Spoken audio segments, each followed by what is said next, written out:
Good morning. Go ahead and pull up. If you're a child, they grow. Water him go use. Go get water. If water kill your child, now water you go use.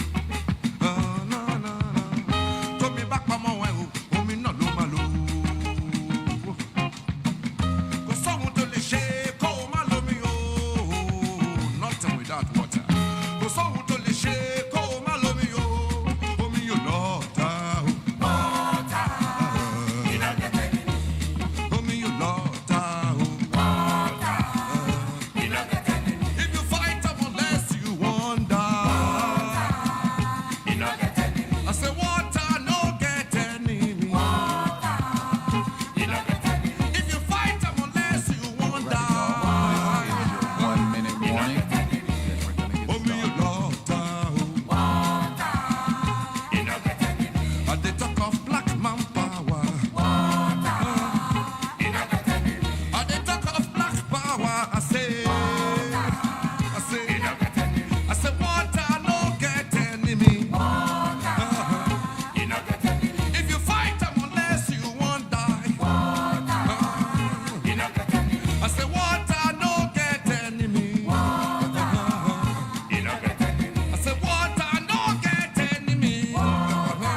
How's everyone doing this morning? Okay, Beyonce, let me know. Hey. Okay.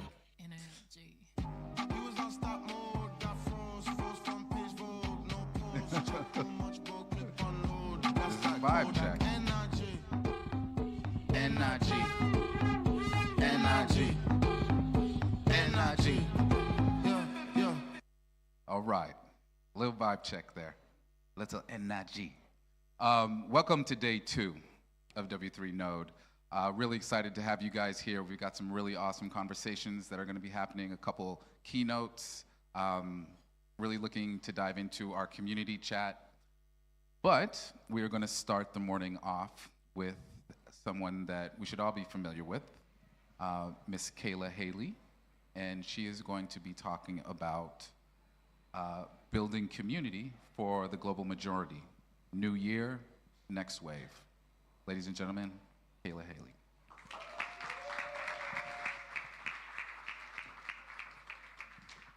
All right, fantastic. Good morning, everyone. How are you doing? Okay, we can do better than that. Good morning. How are you? Good. Everybody stand on up. Come on. We're going to stand on up. We're going to go ahead and just raise our hands up, get the blood flowing a little bit, wave them from side to side, side to side. Thank you so much for being here. Thank you so much for being present. We're so excited to kick things off for day 2. Go ahead and please take a seat. All right, my name is Kayla Haley, as Keone so elegantly said, and I'm the founder and CEO of Node Engine. And so thank you for coming to W3Node. We're super excited. We've been planning this for many, many months since, June of last year. And so I'm excited for us to be talking today about New Year, Next Wave, and thinking about what we have in store for 2026. So, are you ready? All right, let's go.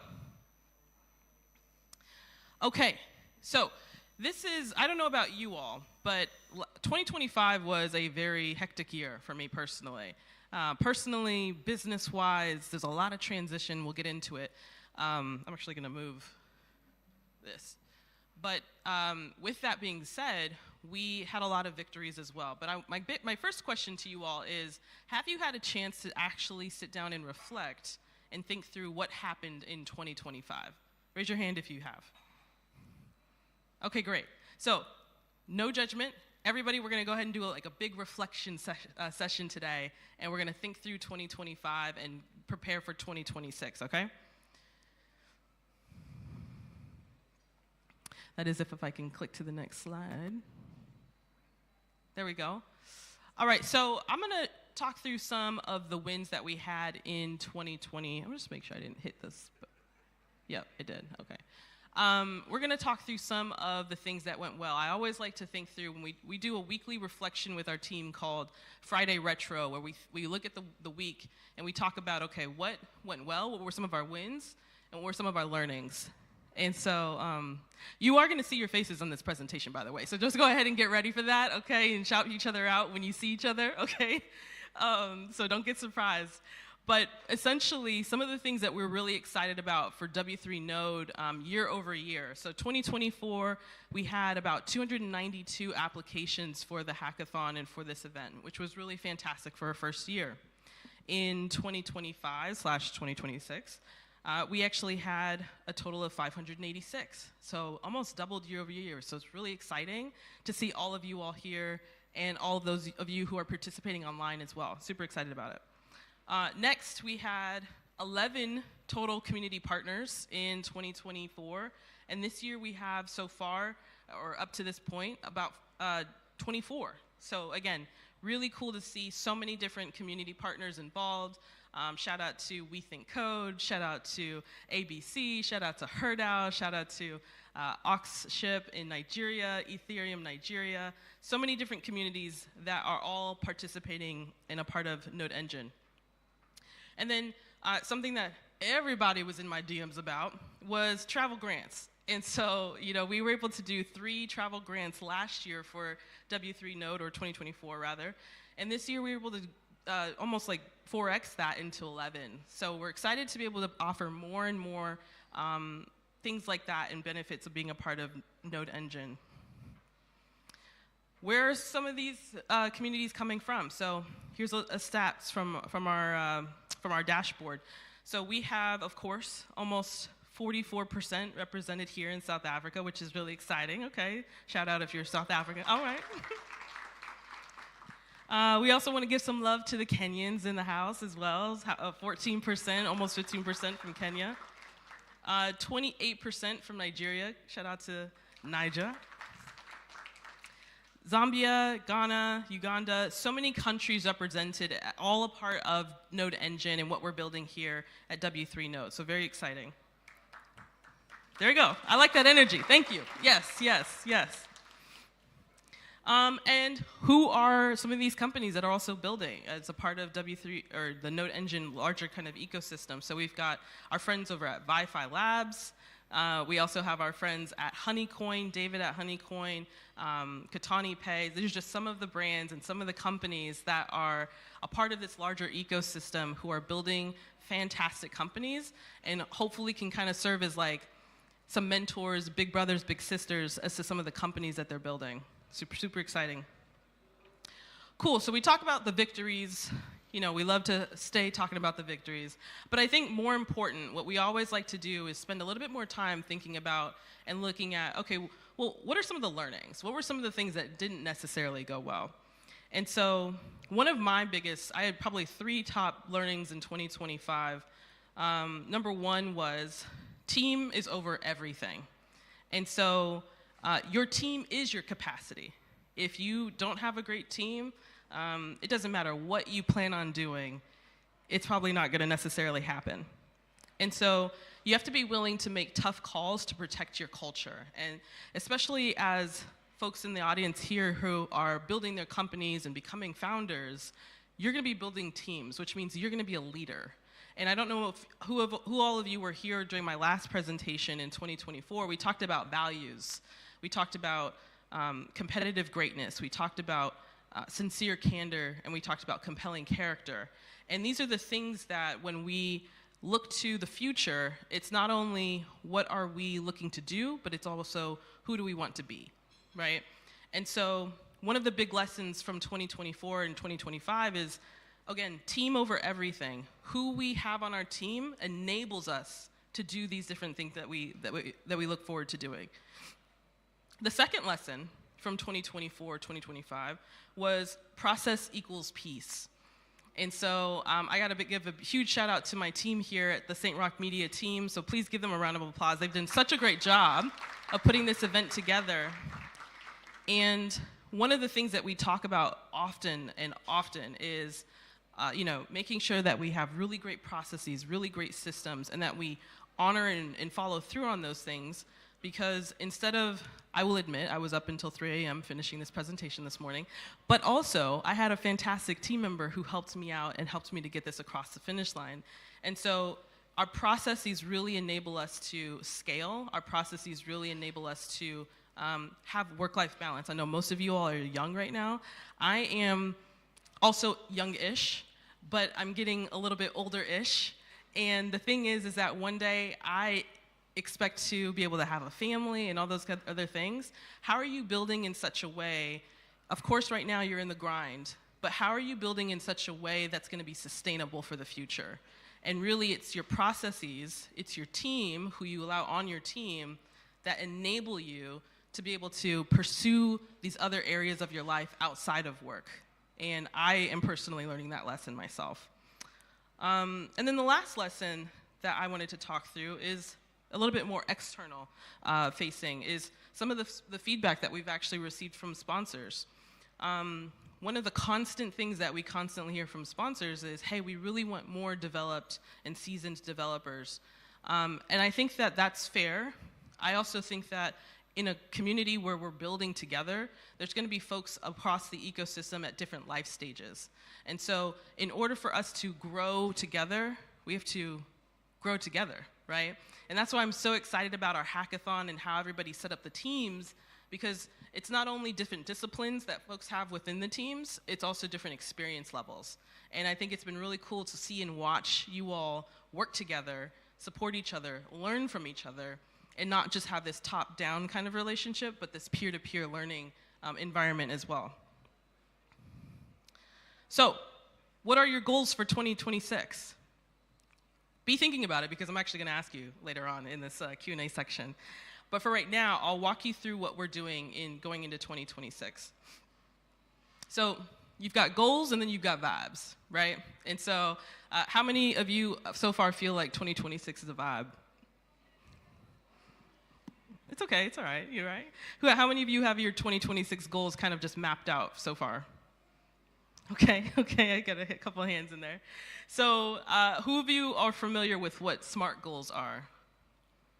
Fantastic. So if you're not familiar with SMART goals, it's an acronym that stands for specific, measurable, attainable, realistic, and time-bound. And so when we start thinking about our goal setting for 2026, we want to be thinking about how do we actually make this something that actually happens? Instead of wishful thinking, instead of well, I hope that this can happen, or at least just saying these things out loud, it's actually putting a plan together step by step, right? So we're going to share some examples of what this looks like for W3Node.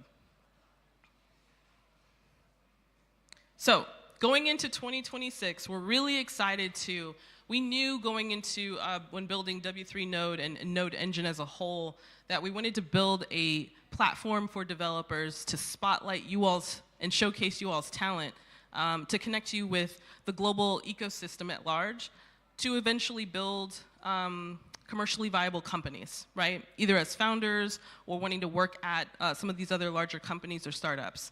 And so some of the things that we started off with was events, W3Node. You're here. Congratulations. But beyond that, right, we don't want to just have one touch point throughout the year. We want to have multiple touch points throughout the year. So what does that look like? That looks like quarterly events. That looks like builder residencies. And that looks like deeper founder support. And so more specifically, going into 2026, here's our roadmap. There we go. Here is our roadmap for 2026.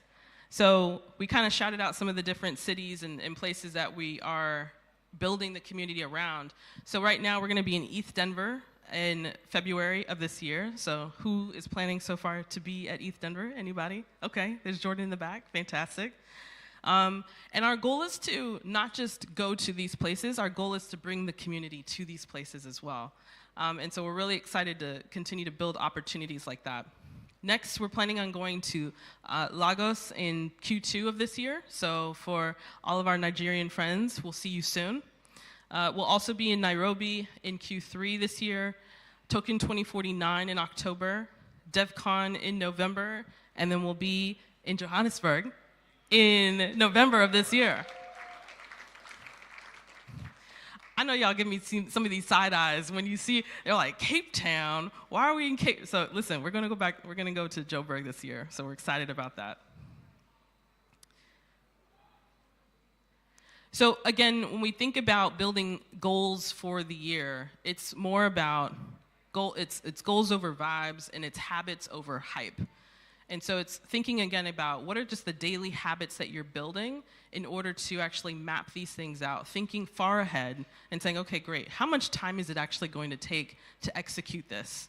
Thinking about, okay, great, what resources am I gonna need in order to make this happen? Because otherwise, being able to say, hey, I wanna plan to be in Joburg in November this year, but I'm not doing anything to get my finances in order, or I'm not doing anything to make sure that I have the skills so that I'm ready to. I know there are so many of folks who we've talked to over these last couple of days who said, hey, I actually didn't participate in this hackathon this time because I didn't feel like I was ready.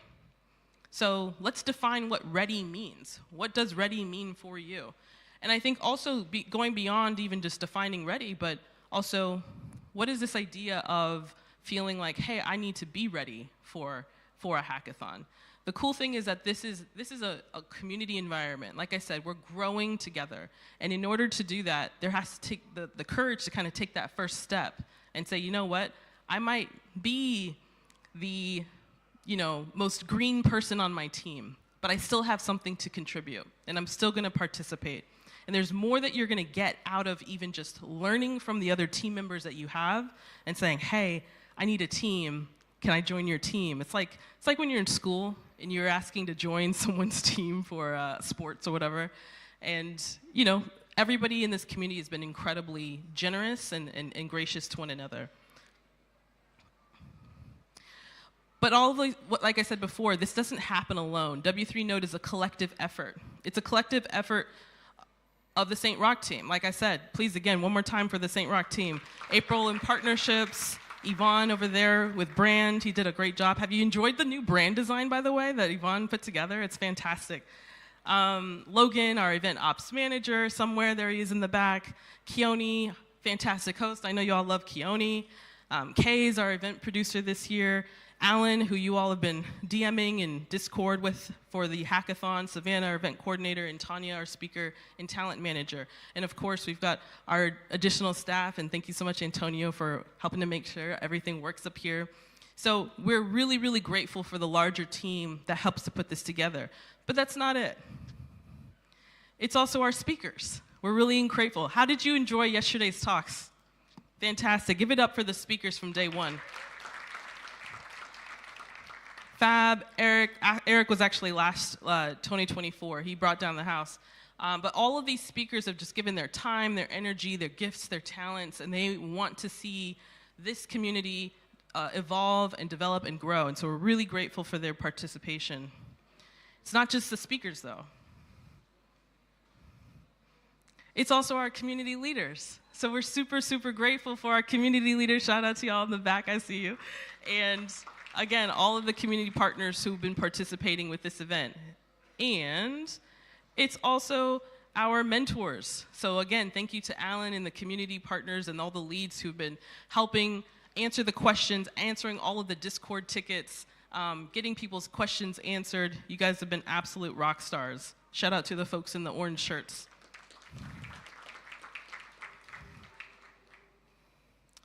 And then of course you all. Right? This is all for you, so give yourselves a round of applause, please, the biggest one. You all have been putting in incredible work. You've been putting in so much time.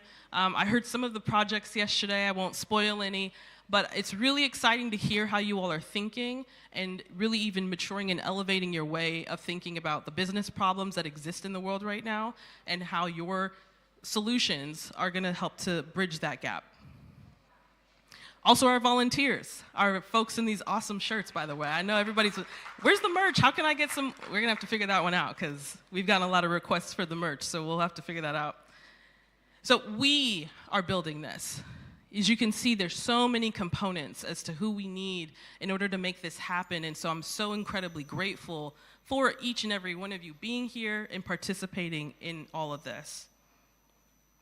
We are the global majority, and we can build Node Engine our way. There are no rules, and we, again, want your feedback on how we can continue to serve you, support you, and help make this incredible.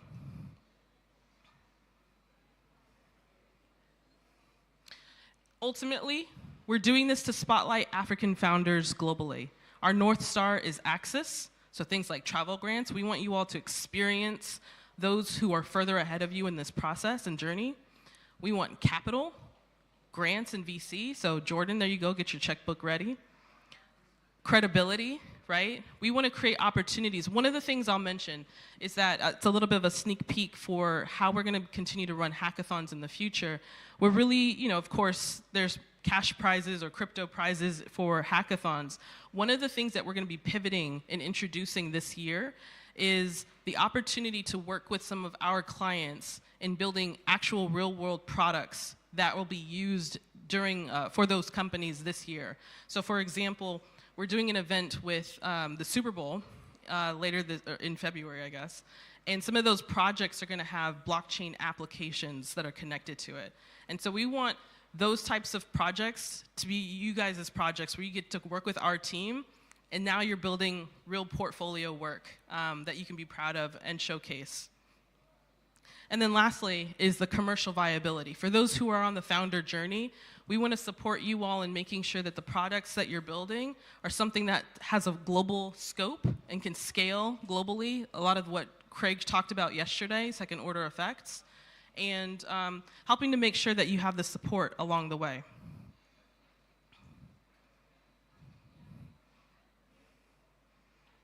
The next wave isn't coming, it's already here, right? And so with that, dang y'all, the timing. Let's build together. So I'm gonna leave it a little bit here for some Q&A, either about W3Node, Node Engine as a whole, but I would like to pose it to you all as to what your goals are for 2026. I'm gonna put Katlego maybe on the spot here because he and I had a great conversation yesterday, so, you can lead the way here. Maybe I'd love to hear if you could share with the group a little bit about some of your goals for 2026.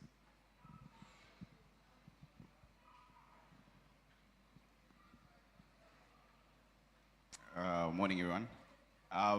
So definitely for 2026, one of the major top goals is to land into Nether Mines, get an internship at Nether Mines. Also, some of the goals are based on the work that I do at Kotani Pay. We deal with a lot of mobile money. So one of the goals is to at least go visit 5 of the countries that we're actually running Rails in, just to understand exactly how the system works instead of just doing it from a theoretical point, but now actually practically understanding how the systems are in use that side. Awesome. Thanks so much. That's fantastic. Anyone else want to share what their goals for 2026 are? Okay, we got one here. Hi, everyone. So looking back at 2025, I would say I didn't participate in hackathons as I used to. In my first year, I had a winning streak, so this year I want that winning streak back. Okay. And I have a tech startup, so my goal for that is to push to the limits and beyond, and I want a car end of the year. Yeah, that's my goal. You say you want a car at the end of the year? Okay, hey, let's go. I like practical goals. We could see that goal. I'll know. Okay, fantastic. Who else? Maybe someone on this side of the room. Everyone looks down. Right here.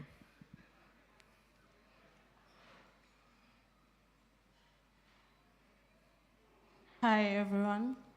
Some of the goals for me this year, I think I got it from yesterday's talk, and I would like to make the best of me as a founder.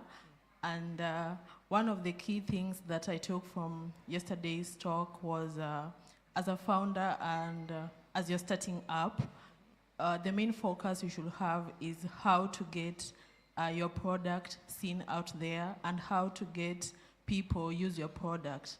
And from the word go, you should build something that people need and something that people are going to use on their daily lives. Thank you.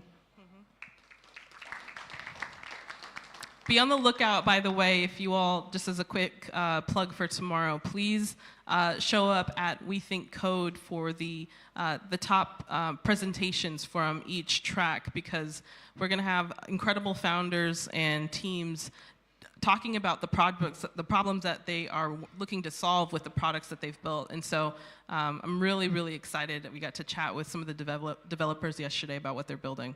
All right, one more goal. Hello, hello. I'd say one goal for the year is to actually build and iterate and have a proper team. I realized that you can't do everything alone from last year. And that's, I don't know if it's like a independence thing, trying to do everything by yourself type of thing, like, they'll find me on the way. But it's about letting go of pride, because it's more of an internal thing, and actually having a proper team and building as many projects as we can. That is the one goal. I'm aiming for at least like 180 projects for this year, maybe 100. And then from that 100, we can probably get a good amount of good ones, maybe like 3 ones that have proper potential, or 4 or 5, I don't know, depends. So that is the goal, learning as we build. Beautiful, fantastic. Fantastic. 100 and 180. I said, what? Ambitious. Okay, that's a yes. I'm like, I want to be on your team. Okay. Are you hiring? I'm like, what's going on? Fantastic. I am so grateful, like I said, for you all. We're super excited to continue to build together in 2026. We have programs for all stages of developers, whether it's our hackathons or more experience with our residency. And so we're excited to bring that to you all. Please follow us. We want you to continue to be a part of this journey. We want to be a part of you all's journeys. So also let us know what you have going on in your communities and your schedules this year, because we want to show up for you as well. And with that, thanks everybody.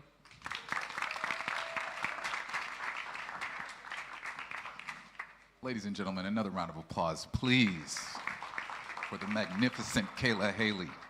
I've got a goal too. I'm going to launch some content this year. I got y'all.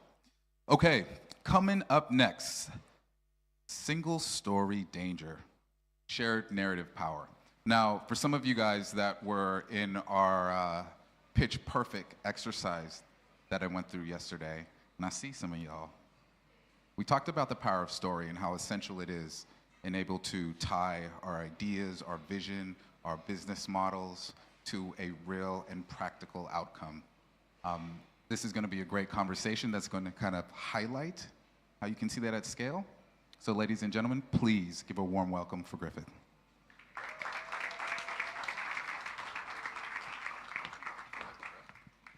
Yeah, I couldn't have said it better myself. Hi, I'm Griffin. Let me click. Yeah, so the title is Single Story Danger, Shared Narrative Power. I've just compressed it a little bit. So I belong to a collective called Dataless Industries, and we do bespoke, narrative-driven treasure hunts and escape rooms. We've done it at DevCon 6 and 7, and then a couple of events in Germany, in Berlin, East Berlin. Yeah, and today I am going to start by cribbing a few better talks than mine. I gotta stand on the shoulders of giants here, and this is the overall shape of this presentation. Okay, so the late great Kurt Vonnegut applied to do a, I think, PhD in anthropology, and he proposed this theory of human stories. And basically, it's kind of mathematical without the math. You have good fortune, you have bad fortune, and all stories fit into this curve. Things go up, things go down. And I'll share a link. It's a great talk to watch on YouTube, because Kurt Vonnegut is hilarious. But to spoil it, these are some of the stories. So you might know this story things start out pretty good, and then they get worse, and then they get better. People love that story. Another one, Boy Meets Girl. It doesn't have to be Boy Meets Girl. Could be other things. I think Star Wars fits into this one. Things start out normal, then they get really good, bad, and then good again. Cinderella is a good one. They start out pretty terrible and gradually get better. Also, the New Testament. It's the same story. Things start out bad, they get bad, then you get fall from grace, but then at the end you get heaven. And then from bad to worse. This is your Macbeth, your Kafka. You know, people also like that story. These are harder stories to read. Usually the books are probably thicker for this story. But yeah, it's and just for a more tangible example, here is the more mathematical graph of happiness of Harry Potter, the last Harry Potter, which I hadn't really thought about when he's happy at the Weasleys. I don't know if you guys are Harry Potter fans. That's his happiest, and then things get a little bit worse.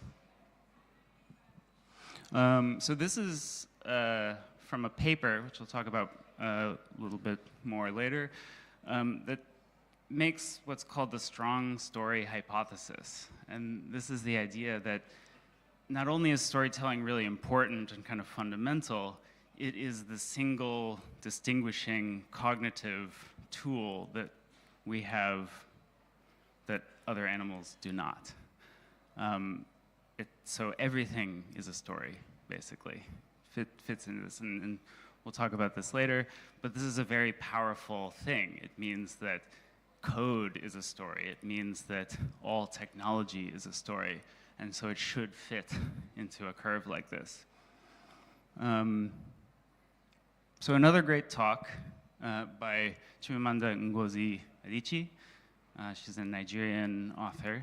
I think it's one of the most popular TED Talks ever. She talks about the danger of a single story, and she talks about how she started writing, and because all she read were Western, kind of British and American literature, that was what she wrote. And it was really only through discovering African literature where she could start to imagine, hey, there are people like me who tell their stories, and this is possible. Before that, it was all people talking about how lovely it was that the sun had come out, even though she lives in Lagos. And later, so she talks about her roommate who asks her to play some of her African tribal music, and she shares her Mariah Carey tape. How her roommate thought that she didn't know how to use a stove, and the reason is because all she had ever heard was a single story of Africa, one of kind of catastrophe and, inscrutable peoples fighting senseless wars. And that's really damaging. A single story kind of creates this perception, creates these stereotypes, and it's not necessarily untrue, but it simplifies it, it flattens, it kind of robs people of their dignity. And the antidote, I think people here know this more intuitively than maybe elsewhere in the world, is maboto, or as we Americans say, Ubuntu, you know? The recognition that we're all humans among humans. And when you're faced with a problem of a single story, the answer is to tell a different story, shift the narrative around. So here's a good example, and this is, in Web3, we have this problem of the single story too. So I've never liked this story, We're Still Early, because it implies that there's you can get in too late, that once it's not early, it's not worth joining anymore. And I think this is very damaging for newcomers, for people trying to learn. So rather than We're Still Early, I propose time is on our side. Protocols and blockchains are a long-term thing that meant to last decades, maybe even centuries. And so there is a story of success, even if you're coming in just now, even if you're coming in next year or the year after that. Another flipped narrative, not your keys, not your coins. It's very untrusting. I mean, it's kind of cypherpunk-esque. It's important to not immediately trust, but verify. But I like this one, your keys, your privacy, your sovereignty. More empowering. Yeah, where do we go from here? Oh yeah, have you heard of this story before? This is a story we encounter in Web3 all the time. This is, I'll tell you what this number is. Could I grab some water real fast from my bag in there? Sorry.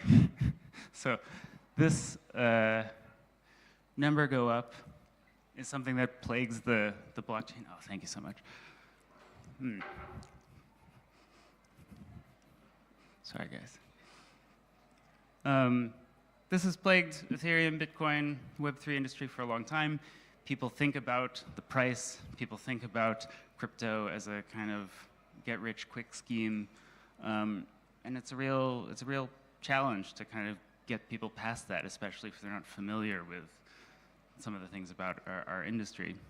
So, at least personally, this is what I think of when I think of the alternative to the price story, and I tried to line it up exactly. So have a look at that for a second. Let me open the water.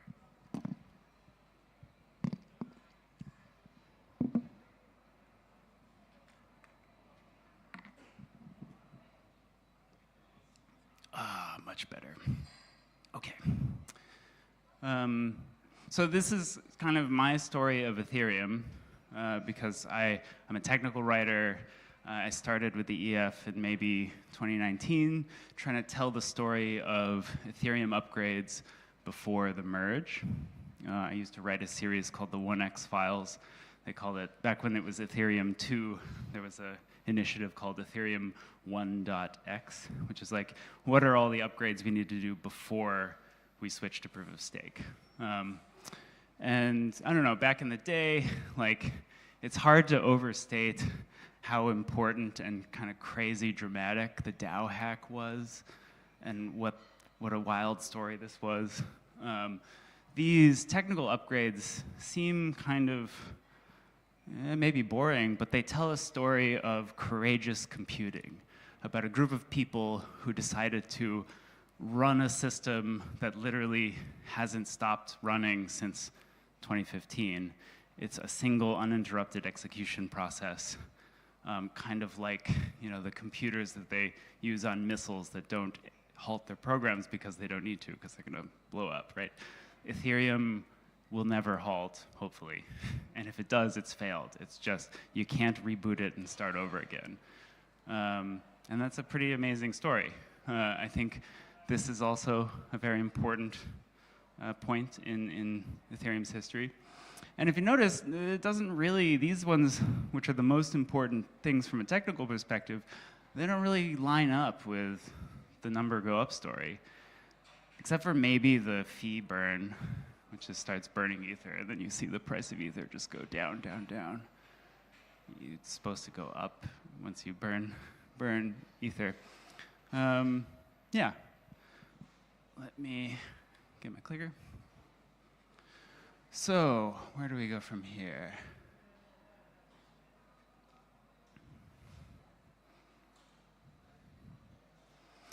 My favorite, actually my second favorite South African phrase. Are you winning? My favorite one is shame. Ah, shame.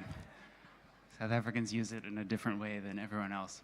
So the question, are we winning in this grand narrative, in this story of Web3? How are things, what's going on? So this is where I'm gonna pause and be kind of a curmudgeonly old man about this. This is how it started. Does anyone know what this is? What is it? Exactly. This was a hidden message in the Genesis block of Bitcoin from Satoshi that lets us know that, oh, this must have been the time that one of the first Bitcoin blocks were mined.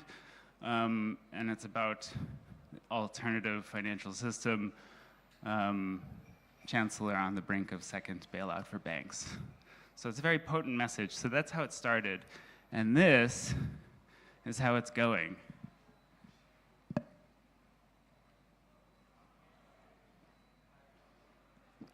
Just take a moment to absorb the craziness. This is a real headline from like first week of January.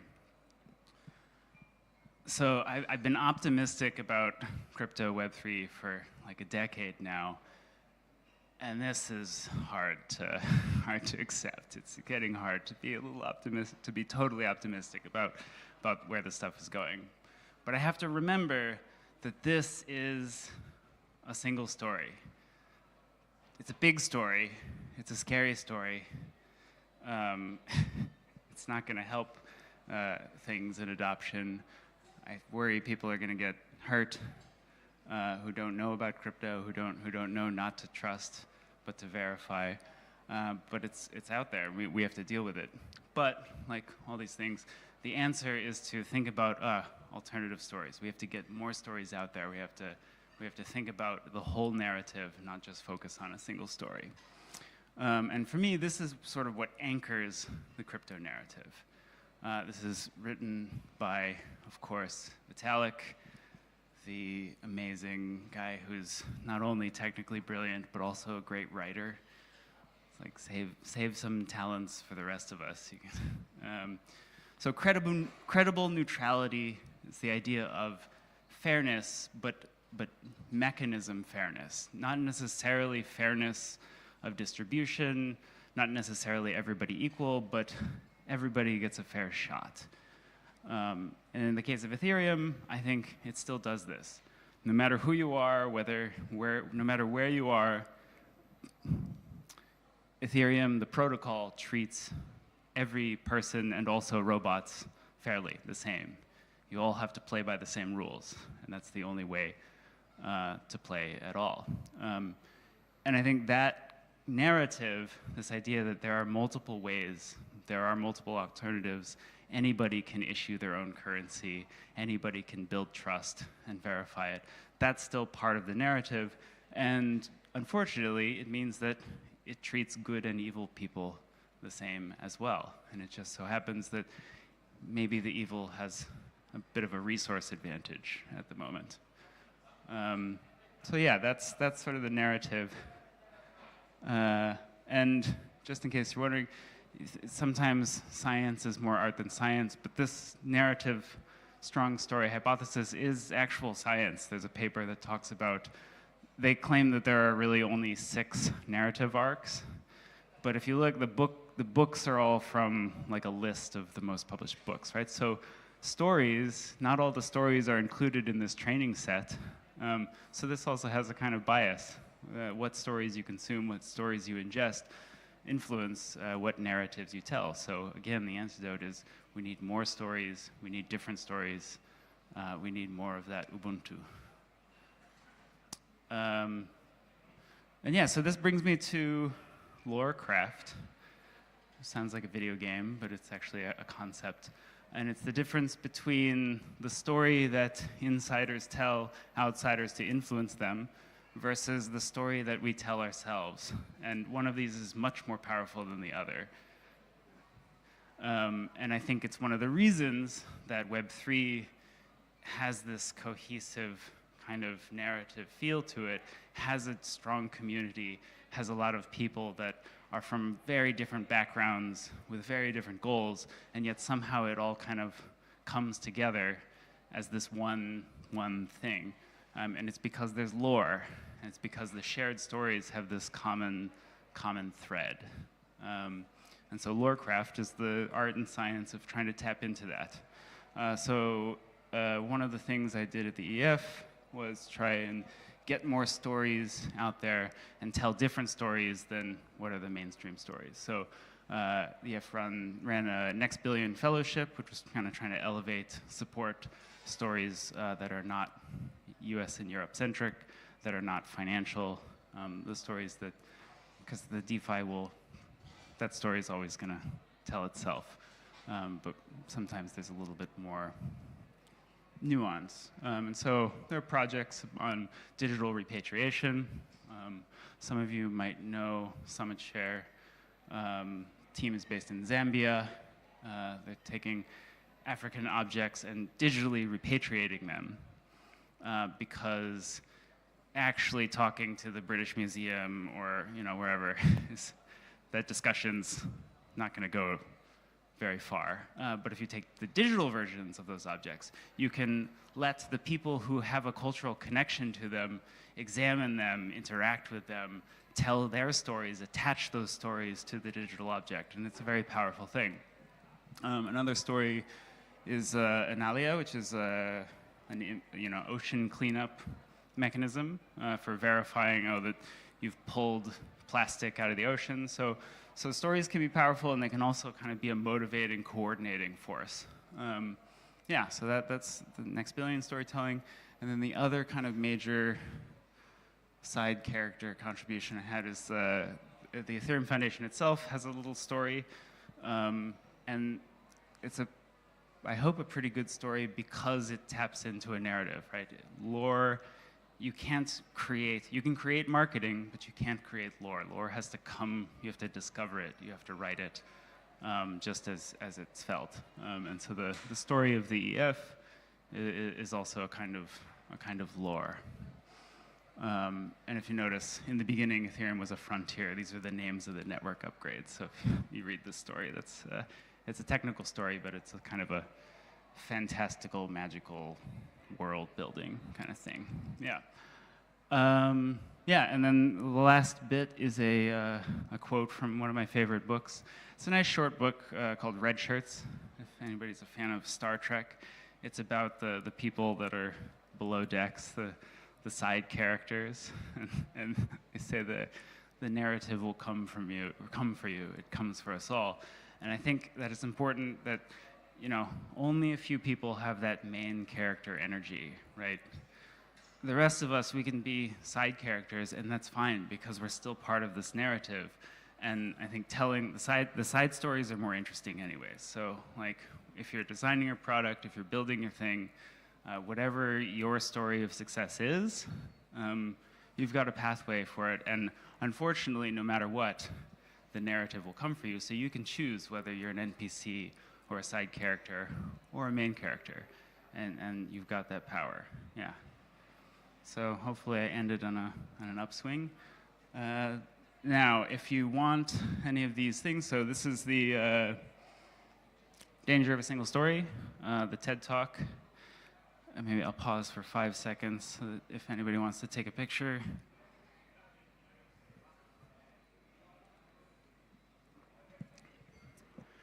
And then this is the timeline of Ethereum forks from ethereum.org.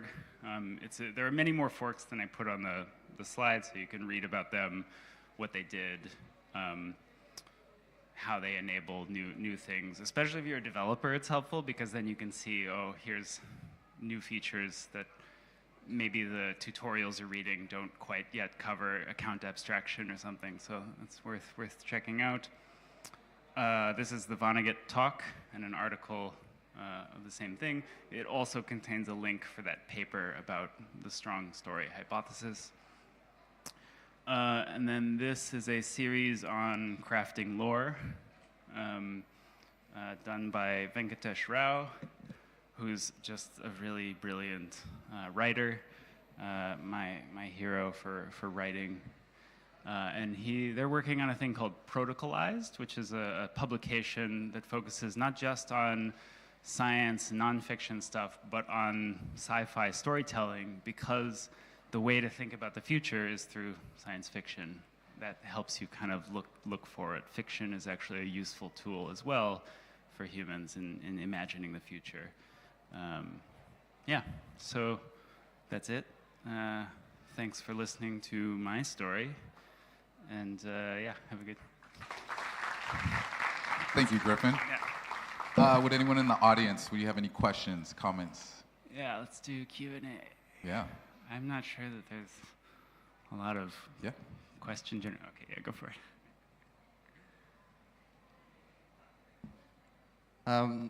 Hi, everyone. Not necessarily a question, but more of a comment. Oh. So just a quick background. I did a undergrad in psychology, and one of the things that we actually focused on was the importance of a story. And one of the modalities actually that are practiced within psychology is called narrative therapy.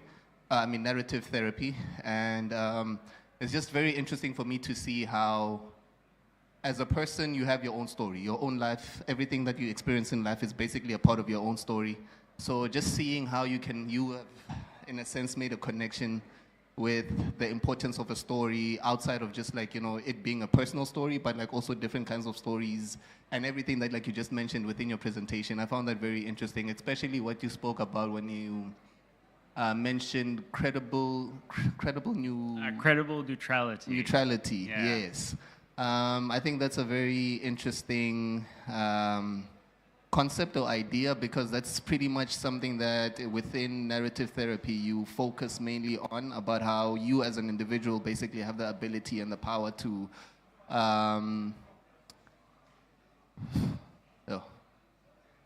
change the outcome of your story, I guess. So yeah, I just found that very interesting, and I appreciate you for your time and just Cool. Yeah. Thanks. Yeah. Credible neutrality is a important concept because it extends far beyond blockchains and protocols, right? One thing that I've learned since moving to South Africa, I'm based in Joburg, by the way, is that here all you have to do is mention the land, right? And then people kind of know, oh, that's part of the narrative, right? It's a big part of the narrative. And the private ownership of land is a mechanism that is supposed to be credibly neutral, right? No matter who you are, if you own land, your rights to use that are kind of protected, or they're supposed to be. And then interplaying with that is the Constitution of South Africa, which has very strong protections for even if it's not your land, right? You can do things, which I think is really great.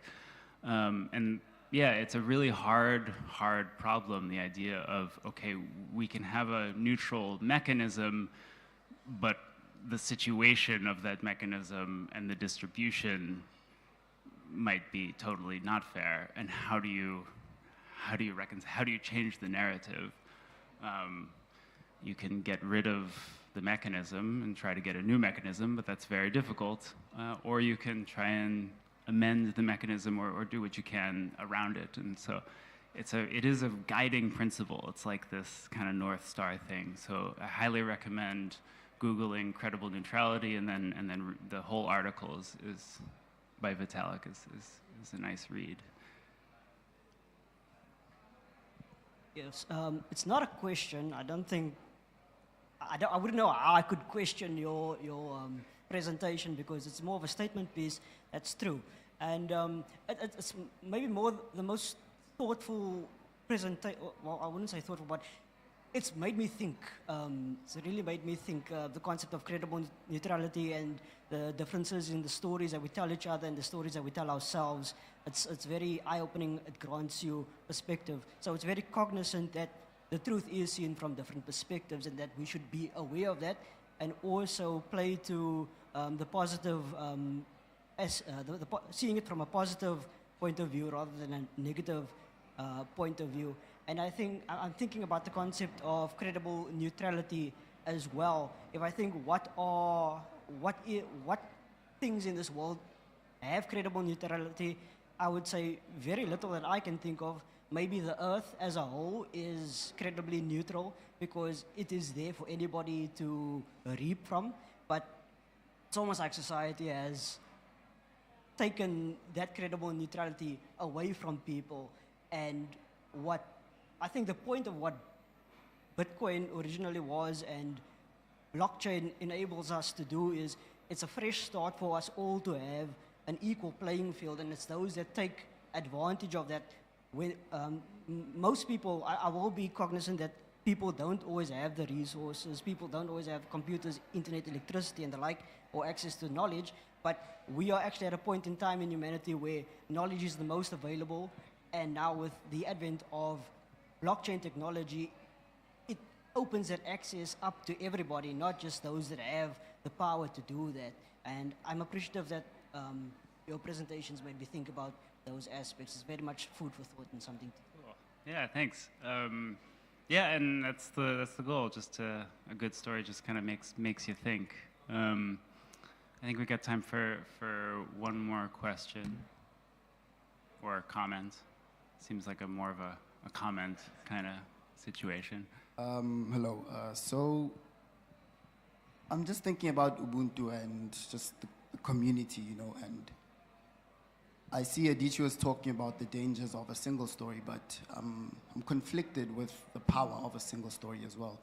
So how would someone's personal experience or personal narrative fit into a shared narrative, like finding the balance between the two? I don't know, I just want to know your thoughts about that. Yeah, that's a good question. I forgot to tell a short story about a flipped narrative. So a good friend of mine called Yosef, who started a VC fund called Lava, and then they do Magma. Does anybody know about Magma in Nairobi? Has anybody been to Magma as part of the? I'm familiar. Please do apply the next time they do a round. So he did this single narrative shift where he was at DevCon. He gave this talk about the promise of Web3 in Africa. And up until that point, the story everybody told, right? Everybody recognizes Africa as this place of opportunity for business, as a place where Web3 can make the most impact, where it can come in and help Africans do transactions.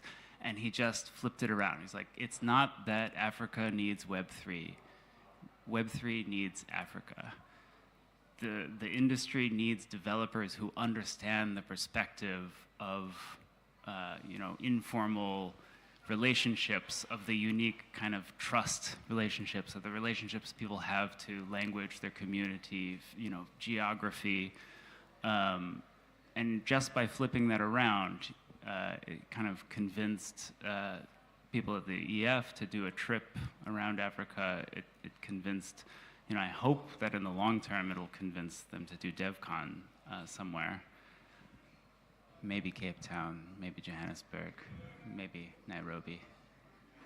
I don't know. We'll see. Get on the DevCon forum and try and influence that decision if they start talking about it. But yeah, I mean, and for community, it is kind of, it's worth thinking about. Like, what is the story that we share as a community? How is that different from the bigger narrative? What are the stories that we like to tell? And this is the idea of lorecraft, is a piece of lore is a single story that anchors the narrative into the things that are important to you and your community. And so figuring out, hey, what's the unique thing? What are the pieces of stories, the fragments of the story that we want to anchor? I think that's, how to think about it.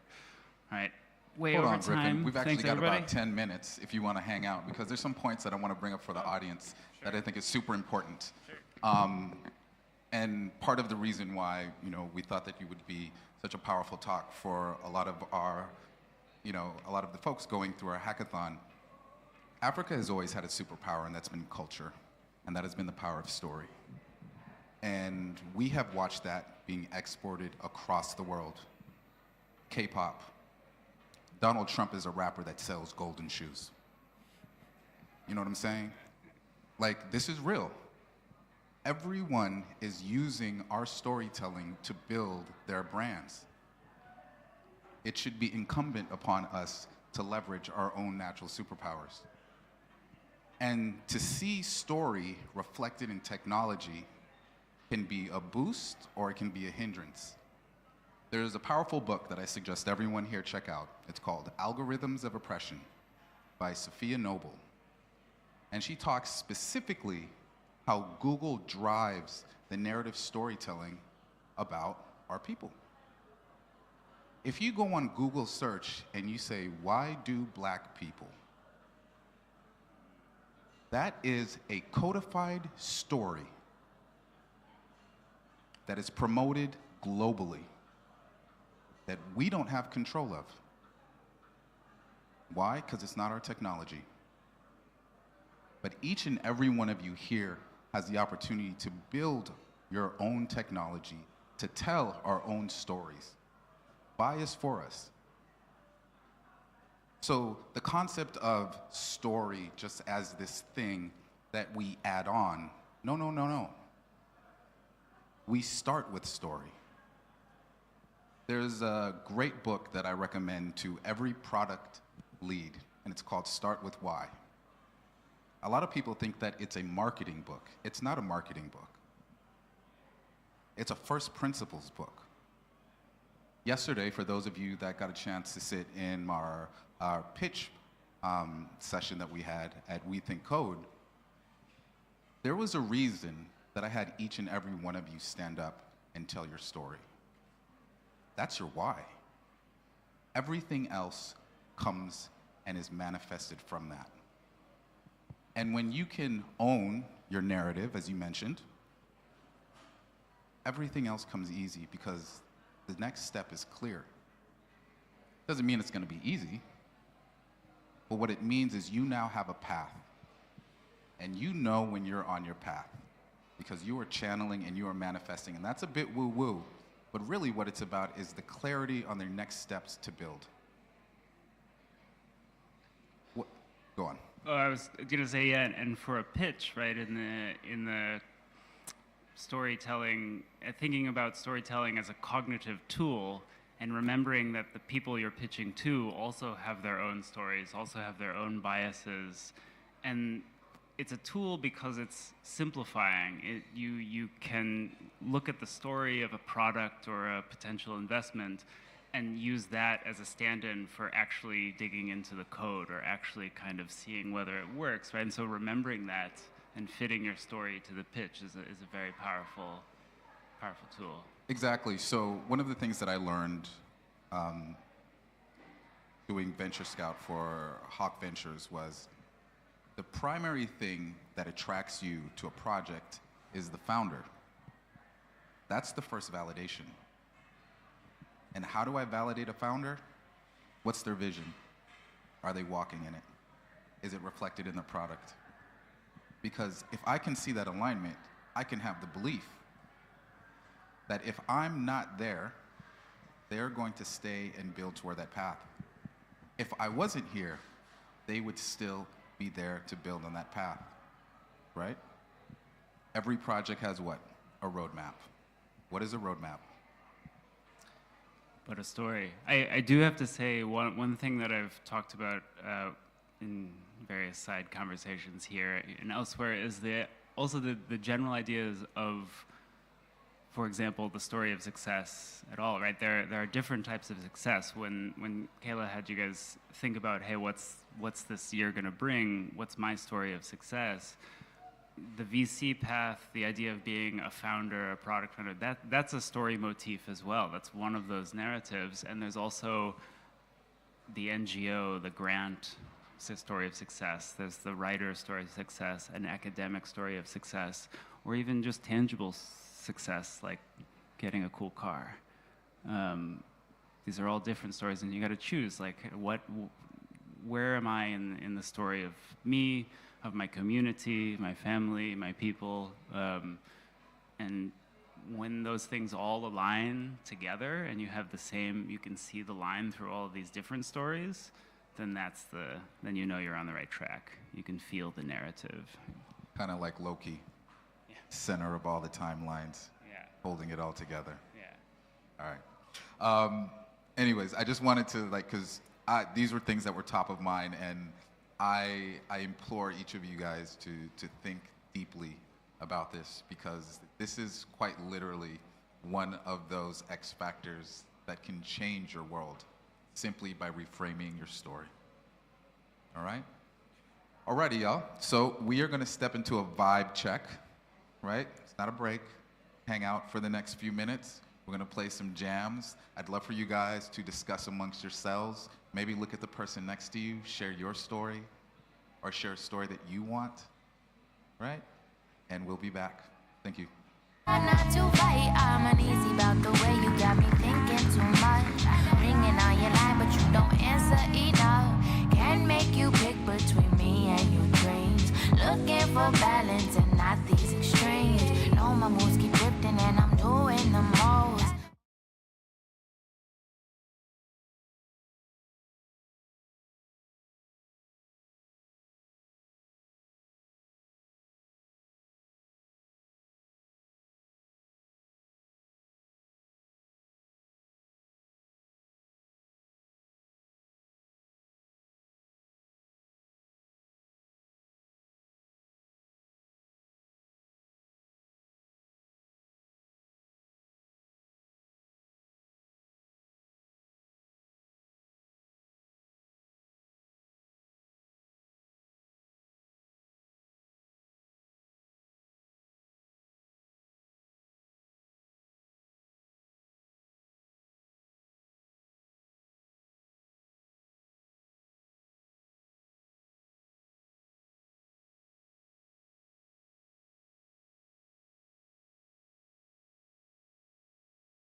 one of my favorite talks that I've seen in a while, The Power of Story. I think it is so underrepresented in this space. And, you know, coming from someone that was a CMO of an agency that works specifically in Web3, it was part of my mandate to integrate story into our products. That's how we scaled, right? What is the story, and then who are the storytellers that are going to repeat that story, right? We all know about influencers on CT, right? What are they? Storytellers, right? Okay, so on to our next story. We've got Robert Franklin, who I was really sad that he couldn't be here, but that's because he's at Davos. And so he presented with us a remote keynote that we're going to go into. And basically what he's going to talk about are investor notes for 2026. What does the funding landscape look like? And how does this connect to story? Well, capital builds the next chapter. So, ladies and gentlemen, Robert Franklin.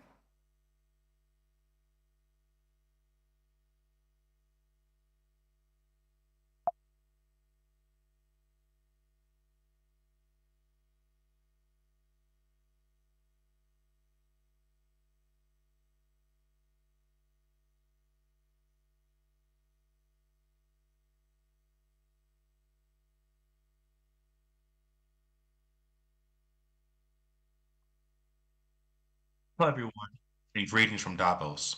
My name is Robert Franklin, Managing Partner of RFS Consulting, an institutional grade risk management advisory firm for institutions and regulators. Public chains, private money, confidential transactions at scale. I want to thank you to the W3Node team for the opportunity to speak here about this important topic.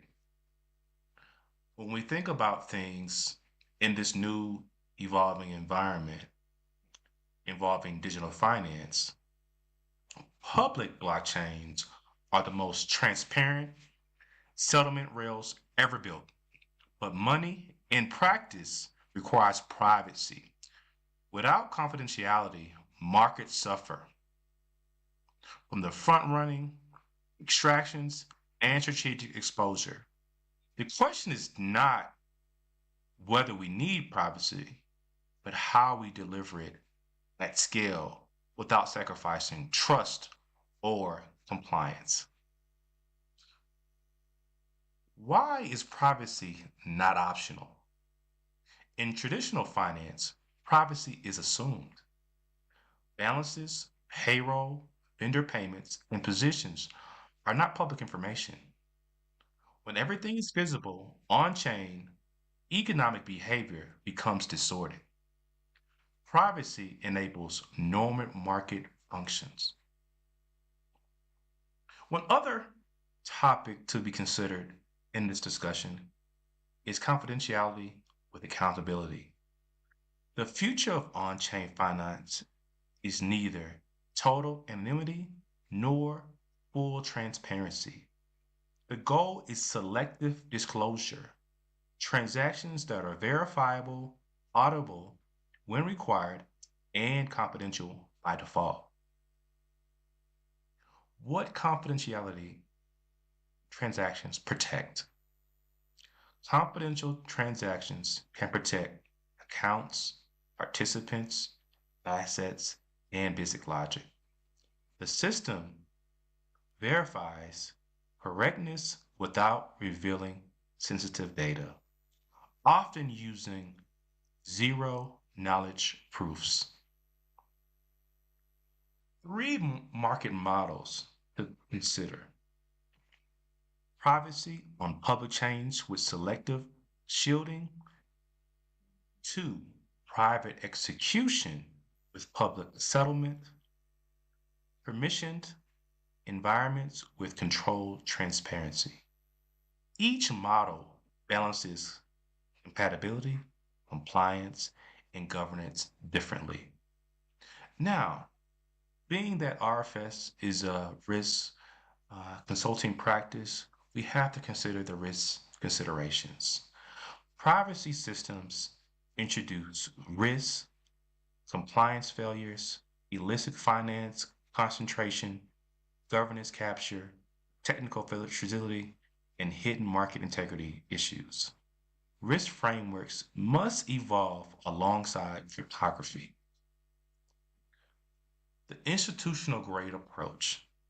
The winning model embeds supervision directly into privacy rails. This enables selective disclosure, policy enforcement, solvency proofs, and risk-based oversight without exposing identities. In conclusion, the future is public settlement without private markets functionality. Confidential transactions, when designed correctly, unlock adoption while preserving trust. Again, my name is Robert Franklin with RFS Consulting. It's been a pleasure, and here's to a great conference. Round of applause for our man, Robert. Robert, if you ever watch this on replay, man, we miss you, brother. Okay, so we are going to get into our last talk before we break for lunch. And this one's really exciting. This is a celebration of community and really a celebration of you. So we're going to have a couple of our community partners, Rivimbo and Katleko, join the stage. And then we're going to have Kayla join us on the stage as well. And we're going to get into the nitty-gritty of community.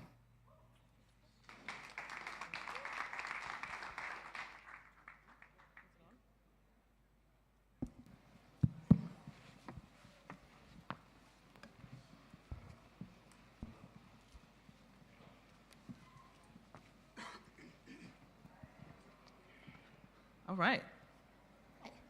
How's it going? Good. I chose the perfect.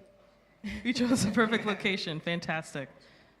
Awesome. Well, we're excited to talk about every year. This is becoming a bit of a tradition now. For both of your communities, we'll have you introduce yourselves, which communities you represent. But this has become a bit of a tradition where every year we want to spotlight our thriving community partners and what it is that you all are doing in your communities.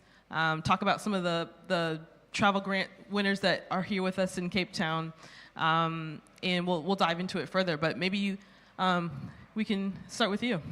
Awesome. Hi everyone. I think I've said this like 5 times today. I'm Katleho. I'm representing Africa's Blockchain Club. So what Africa's Blockchain Club is, it's a community. We focus on blockchain education.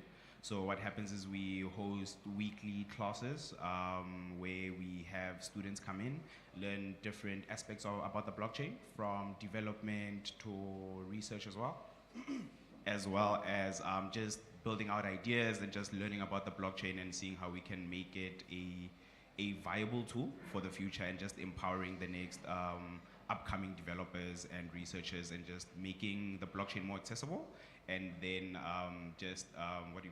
driving adoption across the blockchain ecosystem, especially around Johannesburg, but it's Africa's Blockchain Club, so we are a Pan-African movement, basically. Yeah. Fantastic. Awesome. My name is Ruimbo. I am the Director of Partnerships at WeThinkCode. We've got a lot of WeThinkCode representation here, so really good to see some familiar faces. I work primarily in our partnerships team, so that's us looking at our ecosystem partners, looking at our fundraising and resourcing partners, and making sure that we are actually leveraging young techies and their talent, and making sure that they can actually land in the world and become economically active. Fantastic, fantastic. I know we have some questions, so I'll pass it to you, definitely. So, first question. How can Web3 communities move beyond awareness and education to drive real adoption and impact in African markets? That Lego?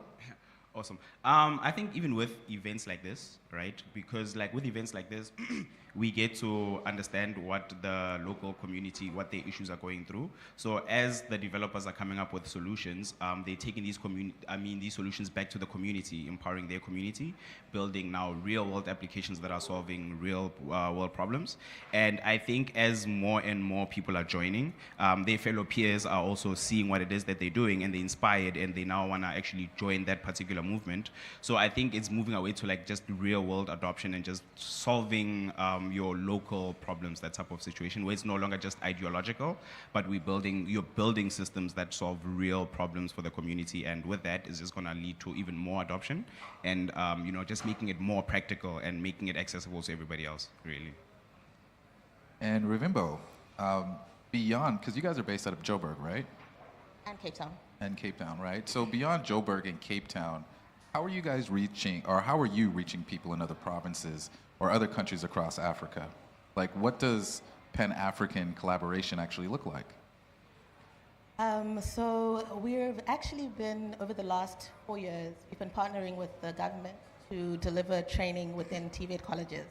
So on the one side, it's about seeing that there's talent that's outside of our usual economic hubs, seeing that there are well-resourced institutions that have a potential to actually receive the We Think Code model and training, but they would primarily not have had access to it. And so a big push over the last couple of years has been around making sure that we deliver the model in partnership with the public sector so that we're actually providing opportunities for young people who wouldn't have otherwise been able to see tech as a career. So on the South African front, that's one of our biggest drives, and we're continuing on that. And the more we partner with like-minded public funders, we're able to deliver it at scale locally. On a regional front, we started work with partnerships with Kenya. So we had we've partnered with Google to deliver AI training to 12,000 youth within South Africa and Kenya. And that's our way to get a footprint into the Kenyan market, to get a sense of what are youth actually looking for? How are they using AI? Those who are currently in tech, how can they use it to leverage how they work on a day-to-day basis?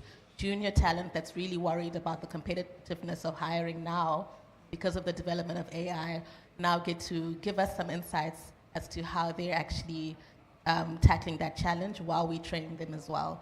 So we're doing quite some interesting work on that front in terms of AI training within the Kenyan markets. And more recently, I've started to explore what it means like to partner with other SADC-related governments to deliver a model like We Think Codes within those institutions so that we can activate the economy in tech. So a lot of exploratory work, a lot of tangible, hey, what's actually going on the ground so we can understand how implementation of an AI curriculum is actually working in your zone, and also having conversations alongside ABC to find out what they're learning within the context of work and the problems they're trying to solve. So a lot of it makes sure that we actually continue to communicate, because a lot of implementation sometimes means just go out there, do the deliverables, report to a funder, and come back. But actually embedding the learnings in how we deliver our curriculum, how we explore geographies, and making sure that the economy actually speaks to where we're going in the lines of tech. I have a follow-up to that, and I think to the point that you're making around, connecting with funders and whatnot, and making sure that they hit their deliverables. I think beyond that, I'm curious to hear how you both are approaching just like the end. Number one, if you could kind of define what does success look like being in your programs, and then number two, it's kind of a leading question, but how and where are people being placed after successfully matriculating through your programs? I think I can. So basically, when ABC was started, the core idea was to build business leaders, founders, and I think with the partnership with We Think Code, it kind of just ended up syncing just naturally. So I'm a We Think Code alumni. People often ask me, how did you get into blockchain? And I'm like, We Think Code. Because I was a student at We Think Code, and March 2024, the community leader, Denzel, just invited me out, and he was like, hey man, we have a blockchain class starting on Saturday, right? I didn't know anything about blockchain at the time. So what happened, I even met Griffin, actually, funnily enough, on that day. He was one of the people that was... We were all there together. We all didn't even realize it. We were all there at the same event exactly. together. So with ABC, from that first day on, the mission has always been about we want to build founders, right? So that is the ultimate goal that we're trying to do. So beyond just founders, we're also trying to get the students of ABC, so beyond founding, also get you into a Web3 role. Again, at this point, I'm going to have to use myself as an example. I actually joined Kotani Pay based from my blockchain curriculum at W3Node that was done by ABC. I was able to then join a Web3 company, Kotani Pay. So ultimately for us, the mission is to make founders as well as just increase the job rate or placements of the students that are doing blockchain. And I think one of the ways that we are intending on doing that is that if there is a founder within ABC, you now have a pool of developers, researchers directly from your community that you're also going to be empowering going forward. Fantastic. Yeah, so within Rethink Code, I think the success story starts at how we recruit, and that's looking at making sure we've got a diversified intake that is actually representative of the South African community. Because if you bring in the difference, you can actually find the solutions within that at the end. And so that's been one of the biggest targets, to make sure that our recruitment pathway is as inclusive as it could possibly be. Currently, we have 90% of our students coming in from low-income backgrounds. 50% of our cohorts have to be female across the board. So our recruitment pipeline ensures that it's representative of the people who are going to take in the talent as well as develop it. The other part of it is making sure that we actually make them competitive within markets. So they receive a qualification that can be recognized despite the fact that they wouldn't have otherwise matriculated, so past high school. Because we recognize that talent lives, but opportunity doesn't necessarily open itself up to everybody. And so there are people with the aptitude for problem solving, people who've got the aptitude to actually develop and code, but they don't otherwise have had the opportunity. And if we don't find them or seek them out, they'll continue on the periphery of society. So that's one of the things that we prize, so that we know that the intake that is at all of our cohorts is already one that's got a good ear on the ground about what's actually happening within their communities, so that by the time they actually been upskilled, made capable to develop and code, they've got a good ear to the ground about what problems they're trying to solve. So there's the inclusive recruitment, making sure that they're accredited, and then partnering with the right pool of partners who are actually absorbing them into industry. Because there's no point in it being educated and not being economically active. So a big part of what we're trying to do within Rethink Code and what we've been doing over the last 10 years is pathwaying them from the point of graduation, connecting them and giving them opportunity to stand up, speak, become advocates for their own careers, and then open up those opportunities where they can start working. So we've placed across South Africa with telcos, we've placed within the banking sector, started placing within the motor industry. There's young people who are doing amazing work even post the initial placements and starting to develop their own businesses, which has actually birthed one of the great initiatives that our, I'll call her former CEO, but now she's the executive chair of the board, who's now steering our ventures studio, which is essentially young Rethink coders graduated out, and they're doing incredible work and trying to pathway them very strategically into an employment pathway, because they've got the solutions that we need, and not necessarily the entrepreneurial knowledge, the funding to back them, and the stage to actually talk about the work that they're currently doing. So it is a different stream of outcomes. Some people finish Rethink Code and they decide they want to study further. It is a 16-month program. They've got the skills, but they want to see if they can further their studies. The other primary exit pathway is with our corporate partners. Others go and find their own opportunities as well, and we hope that that brings us into a bigger network of employers, and then the ventures work that we're now doing.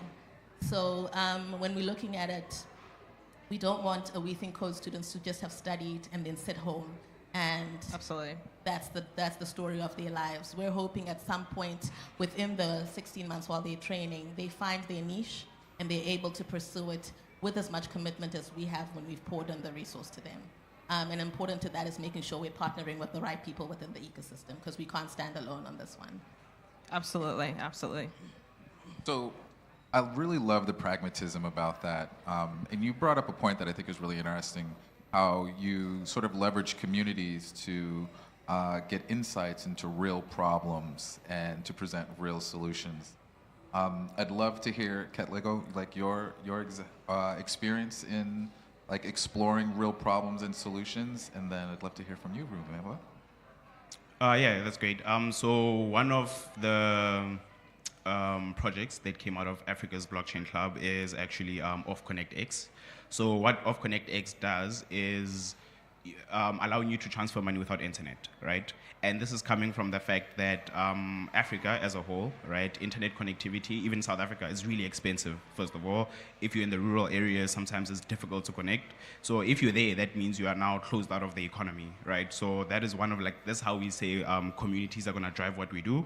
So it is one of those, or that solution is coming in from a need from the community based on what we're seeing out in the community and stuff like that. So yeah, that's how we do. So we'd go out into, well, not necessarily we'd go out. The nice thing is, as a community, the problems are gonna come to you because the people are coming to you. We get to discuss, and we then find a solution that we think is gonna be viable for that particular problem as the community is coming into us. So Off Connect was one of them, just being able to send value even without internet, which is now unlocking opportunities for people that could have never even imagined it, basically.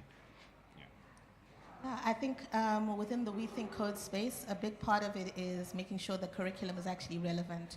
So a lot of work has gone into making sure that we're providing young people who've never accessed tech or didn't have coding experience or even have the resources to tinker and play on a computer.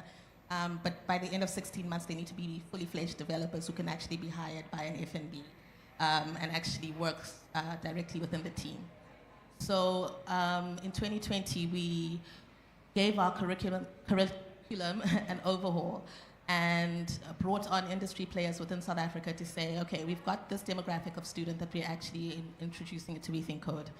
What does it look like to go on a journey where they know nothing about computer use to actually figuring out how to become a dev?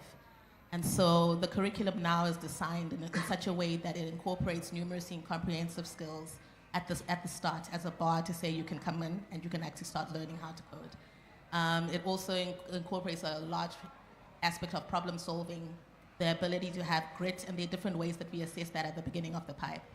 And so that means the curriculum itself within the first couple of months is very foundational, whereas the curriculum that we had before assumed that you had all of these competencies or assumed that you had access, and so you could just hit the ground Can I running. ask what was the insight that you had as to why you revamped the curriculum? We could see that there was a high dropout rate. Okay. We could see that it wasn't, the demographic of students that we were bringing in, it wasn't reaching them at their point of need when it came to academics. And so we had to embed within how we teach the ability to do foundational work at the beginning. And very soon, as soon as they've got that, the rest of the curriculum kind of follows. So embedding things like how do they actually work within industry, and that's the peer-to-peer environment, making sure they're actually working within teams to just demystify the ability to have a conversation, present your work. Yes, you're a tech, but how do you make it palatable to a non-tech person? So the curriculum design, the pedagogy of learning, all speaks to the fact that young people were scared that tech was mathsy and sciencey, and so I couldn't do it. Young women weren't staying because they were intimidated by the environment, because there was only 20% of women who are actually in industry, let alone the numbers that are actually studying it. So they were exiting early as well. You could also see that within team dynamics, the dominant voice would speak, and if the dominant voice would speak, younger voices or the less seasoned voices weren't making it. So how do we make group work more dynamic? How do we teach leadership skills within a group setting while people are actually working on the curriculum? So I think We Think Code students will tell you about how frightening it is to do demos at the end of 16 months, but compare them to the person who entered into the boot camp. They've had immense growth over time. So the overall of the curriculum and the methodology of it and embedding that peer-to-peer environment was critical. And then over recent years, partnering with industry partners towards the end so that we have select electives, and that's where the blockchain relationship also comes in, where we're actually identifying certain specialization streams that can now be embedded into the curriculum as well. And if we have ownership of the curriculum, blockchain is the one thing that people are looking for. We've got potential hiring partners. Nothing stops us from partnering with ABC to embed blockchain within a We Think Code curriculum, and then those who are competent can actually have a direct path out.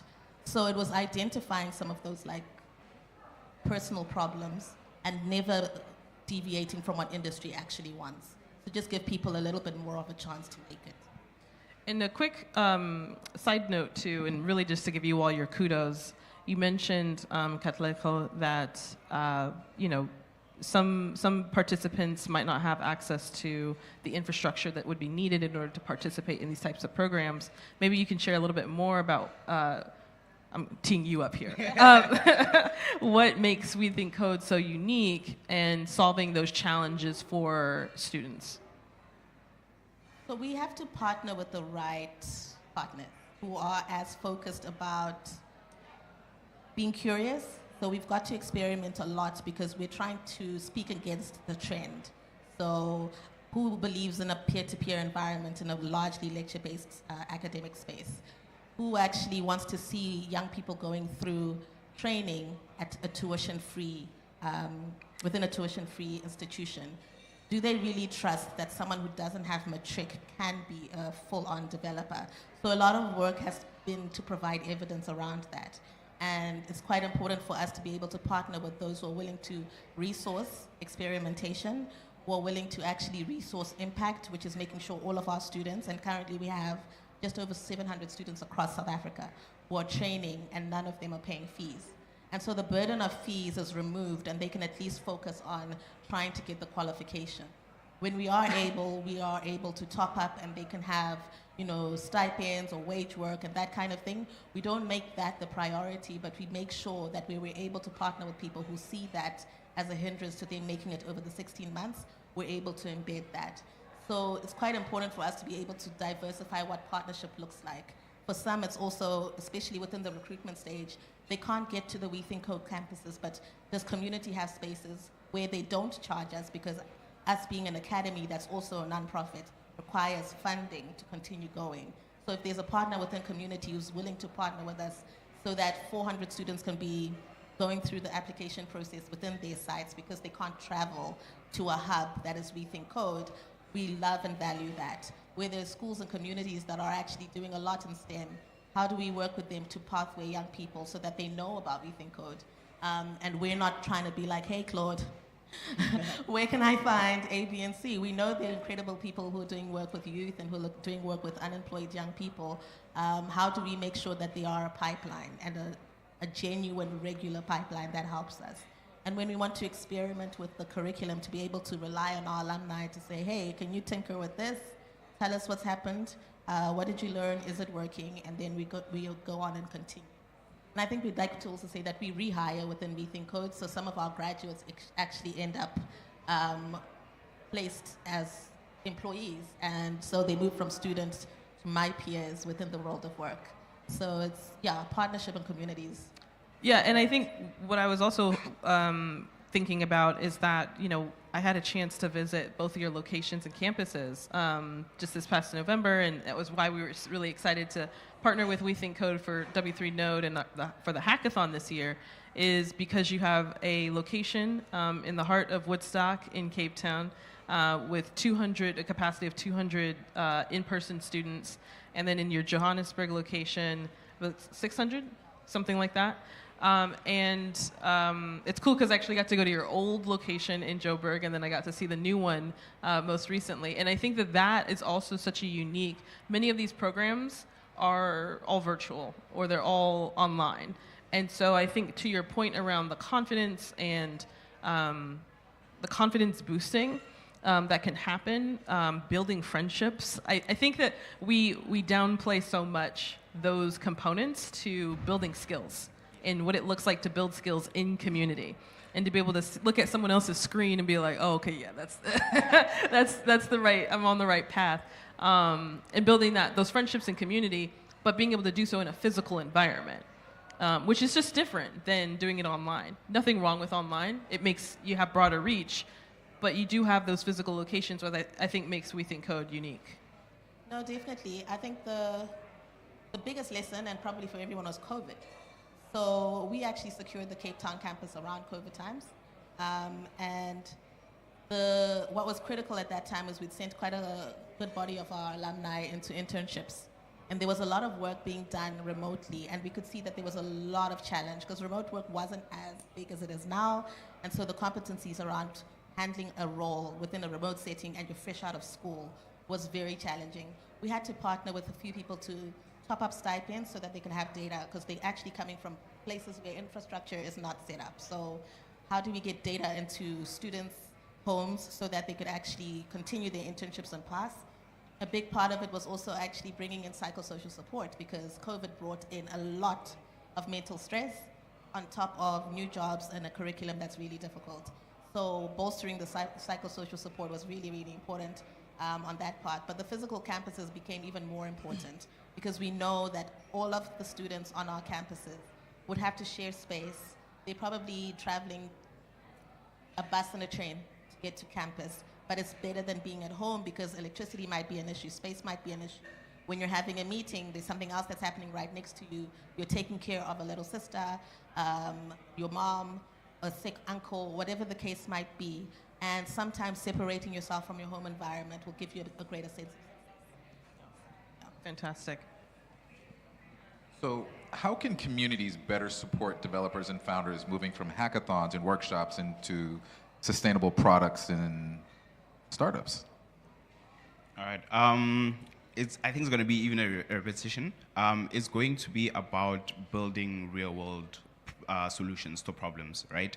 And I feel like the support must go just beyond the hackathon. It mustn't be that you have had a hackathon, you've had an idea, and then after that, interactions are done, right? So even community partners, as we're inviting, people to come in and like present their solutions, we must make it super easy for them to also be able to follow up on those ideas and see the actual real world implications. It mustn't just be a one-time thing of, oh, hey, I went to Cape Town for a hackathon, it was great, okay, cool, that's it, right? We must always be fostering that communication channel, that openness of like, okay, this is the current issue that we're going through, this is the support that I need, and then communities and community partners, we then come together and see how we can, support each other.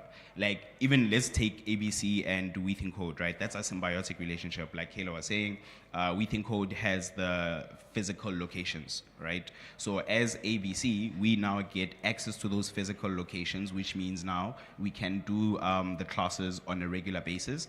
And we have tried the online version of doing things, but with online, there's not that sense of real community, right?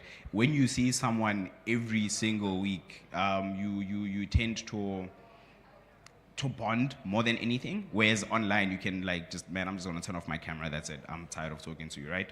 But with like now the physical space, you have no other choice but to discuss whatever it is that you're going through, and it even goes beyond just the educational side of things.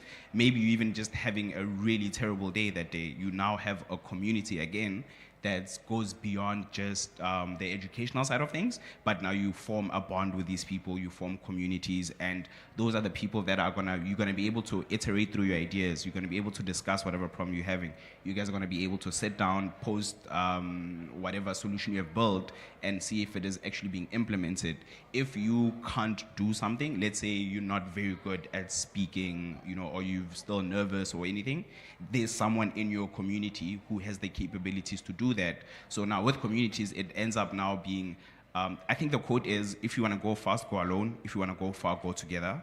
So I think that is the kind of ethos that we do. So our support goes just beyond teaching you something. It's always about, okay, you have a problem, you've identified something, how can we help you basically take it out, and then beyond, after taking it out, how can we then help expand that to other communities so that it grows beyond just your small community, basically. And I think, just using you all's example, you all really have built like and I know that there's, both men and women participating in ABC, but you all have really built like a brotherhood. And it's fun. There's a fraternity element to it.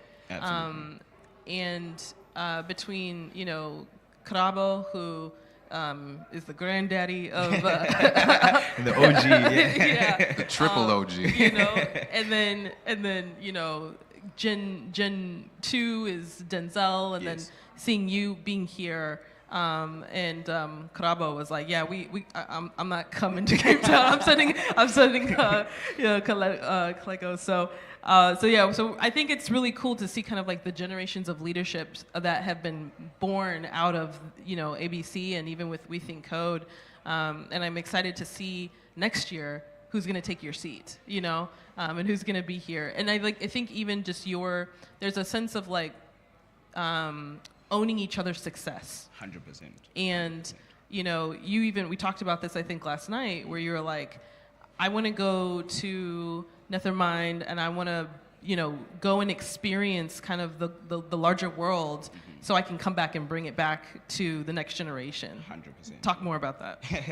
But I think it's coming from seeing it happen with Karabo, right? So he's had exposure to like a lot of things that have happened, and he came back here and started ABC, right? So without him doing that, I probably not even know blockchain like at all. So even W3Node, they have a culture or they try and instill a culture of pay it back, right? Or was it pay it forward? But paid forward, yes, there we go. Just pay, just pay at the end of the day. Just pay, right? In fact, just pay, right? So it's from the start of W3Node to ABC. I think that has always been the example that has been set, right? So I saw it from the people that I'm around, basically, right? Karabo, I think he has been MIT, Switzerland, like he's done a whole lot of things. So I think when you're surrounded by people like that, you have no choice but to be like, oh, okay, cool, how did you do it? Once I'm there, how do I then go and replicate what you have done going down, basically, yeah. So I think it's just the culture that has been instilled at ABC. Yeah. It makes it the default. Yeah, it's the default. It's normal. The successes are shared, basically. Yes. So Yes. I think even you yourself, especially in a South African context, I think we have like the highest unemployment rate, probably. I am not sure of the stats, but like maybe 60+%, right? So once you get that opportunity, I don't think you can just naturally just let it go and just be like, okay, I've got mine, let me go do my thing, it is what it is, right? So you're always gonna want to give back. Basically that type of situation because of the culture that we were, educated in. From W3Node to ABC, that has always been the culture. So if you don't pay, I think even for the next generation of ABC, right? We've got the guys from CJC here that are coming up. They're going to be the next ones. So the natural progression already is like, how do we then get them to come up and do what it is that we're doing, so that we can also now focus on other things, like as you're saying, go and experience it from a global perspective, so that when we do come back, we can then improve on our systems and help just basically uplift the general community. Yeah. Beautiful. So I think this is a lovely segue into how does ABC balance the being Pan-African, right? But still remaining locally relevant to different regions and communities. So with ABC, I think if anything, blockchain kind of forces you to think globally, all right? It's going to be the communities and the people that you engage with that come to ABC. Let's say maybe someone comes to ABC, be it business, be it community, they're going to come to us with a particular problem, right? And then we're going to take a global thinking approach, but kind of tailor it down to like whatever market you might be in, right? So we're Pan-African in the sense that we have different community members across different African regions already. I think there's already some in Kenya as well, so the community is growing in that sense. But from a building perspective, it's always more on a global perspective. So if we can solve a problem, we want to solve it for like a global community, but the Pan-African comes in from all of our, well, not all, most of our developers and members across the African region, basically. So that's where the Pan-Africanism aspect of it comes along. Yeah. Remember, I think you had a comment. Were you ready to jump in there? Okay. Lovely. Yeah, so as we kind of bring this to a close, I want to end on this question. Looking ahead, where do you see this going? What does success look like for Africa?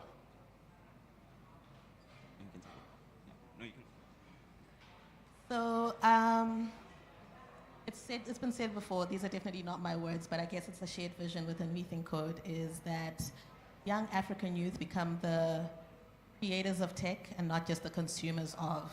And I think it links very nicely to the conversations that were happening earlier around, if you're not part of the solution, if your voice isn't being heard, then reality in tech is not going to mirror reality on the ground. And so how do we get what's often silenced, often unseen, into the fore so they actually become the developers of the solution. And for us, the vehicle we're using is absolutely its technology. It's how do we get the best top-notch devs out of there. We often refer to ourselves as the future MIT of Africa, but within tech. And so how do we become recognizable as We Think Code, as people who are able to give talent that is intuitive about the solutions on the ground that are needed, talent that is very focused about what inclusivity looks like and has a great understanding of what Ubuntu actually looks like, even in the world of business. Partners that are so committed to making sure that these young people thrive and have opportunities, that they're willing to back their careers and not just have hearsay about, hey, it's such a nice program, great academy, but they're actually putting resources behind that. And thankfully, we've got that engine going, but we'd love to see it scale beyond our current borders to see what it looks like across the continent, because we do think there's a shared vision there around being orchestrators of our own futures. And the fact that there's such a high unemployment rate, we've got so many minds that are waiting to just see where the opportunity is. And if they have the aptitude for this, then we think they can go far. And the great thing about the We Think Code model is that though it's specific to tech, the kind of thing that you can replicate in other institutions around opening up beyond just skilling and making sure you have a way to transition skills into employment opportunities, to transition young people who wouldn't have otherwise had the opportunity into economic players. And so whether you are studying sociology or end up in some engineering or you become a developer, the exit pathway should be that you're economically active. And I think that's what we're doing and that we're hoping to see. I love that. Thank you, Kadleho. I think success for us is going to be growing our community reach, first of all, because and our partnerships, because via that's when we're able to do more, right? Even as ourselves. And yeah, I think it's going to be partnerships and community in terms of growing that. That's what success would look like for us. Yeah. I think there's more to say, but yeah, I think for now, yeah, it's definitely communities and partnerships that will kind of allow us to do more and give back more and just be able to, in fact, we want to become the premier blockchain hub in Africa, right? As soon as you think blockchain, you must think Africa's blockchain club. Don't right? be shy about it. Come on, say it out loud. Yeah, exactly. So as soon as you think blockchain, we want you to think Africa's blockchain club, right? That must be the de facto name that comes to mind. And that must be because of the work that we're producing, the solutions that we're producing, the students that we're teaching, basically, yeah. So the more students that we can get out into the industry, the more founders that we can have, the more partners that we just want to do more, basically, our slogan last year used to be "We Move," right? And now we changing that to "We Ship," in the sense that we want to be releasing products. We actually want to do tangible difference in the blockchain ecosystem, be both Africa and globally, really. Love that. Yeah. Beautiful. Fantastic. Lovely. Do you have any last questions, Kayla? No more. Okay. On that note, yeah. Thank you so much. Thank you, everyone. So cheers.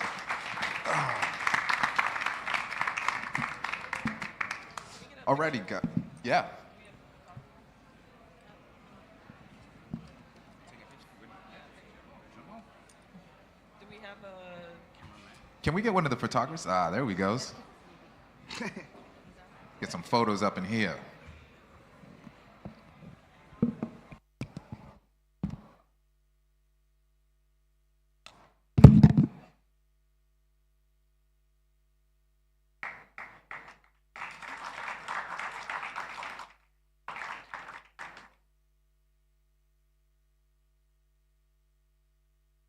Alrighty, y'all. We are gonna break for lunch, but we got something special for you. I'm sorry? Yeah. That's right, excuse me. We're doing a vibe check. That's on me. We're gonna do a vibe check, couple minutes. We're gonna have the jams kick off. What I'd love for you guys to do is think about what is the one thing that you think your community could help you build. We have the resources right here, quite literally. They are here. So think about them, and we'll be back in about 5 minutes. Oh, okay, one more announcement. Special thing for you guys. The first 20 people to take a photo, post it, social media, Instagram, tag W3Node is gonna get free lunch. So, show them the post. Okay. And then you guys will get free lunch. The first 20. That was a little awkward, but we got through it. Alrighty, y'all. Couple minutes.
We'd like to feature a wonderful speaker, Larry Cook.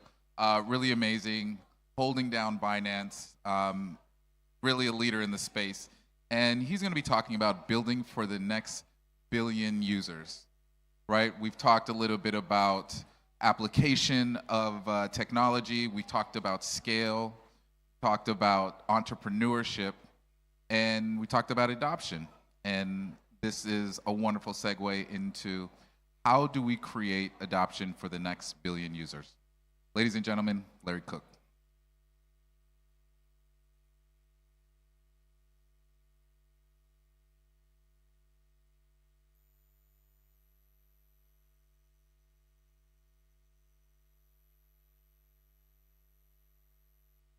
So first of all, I want to thank Web3 Node for having me as a keynote address on behalf of Binance.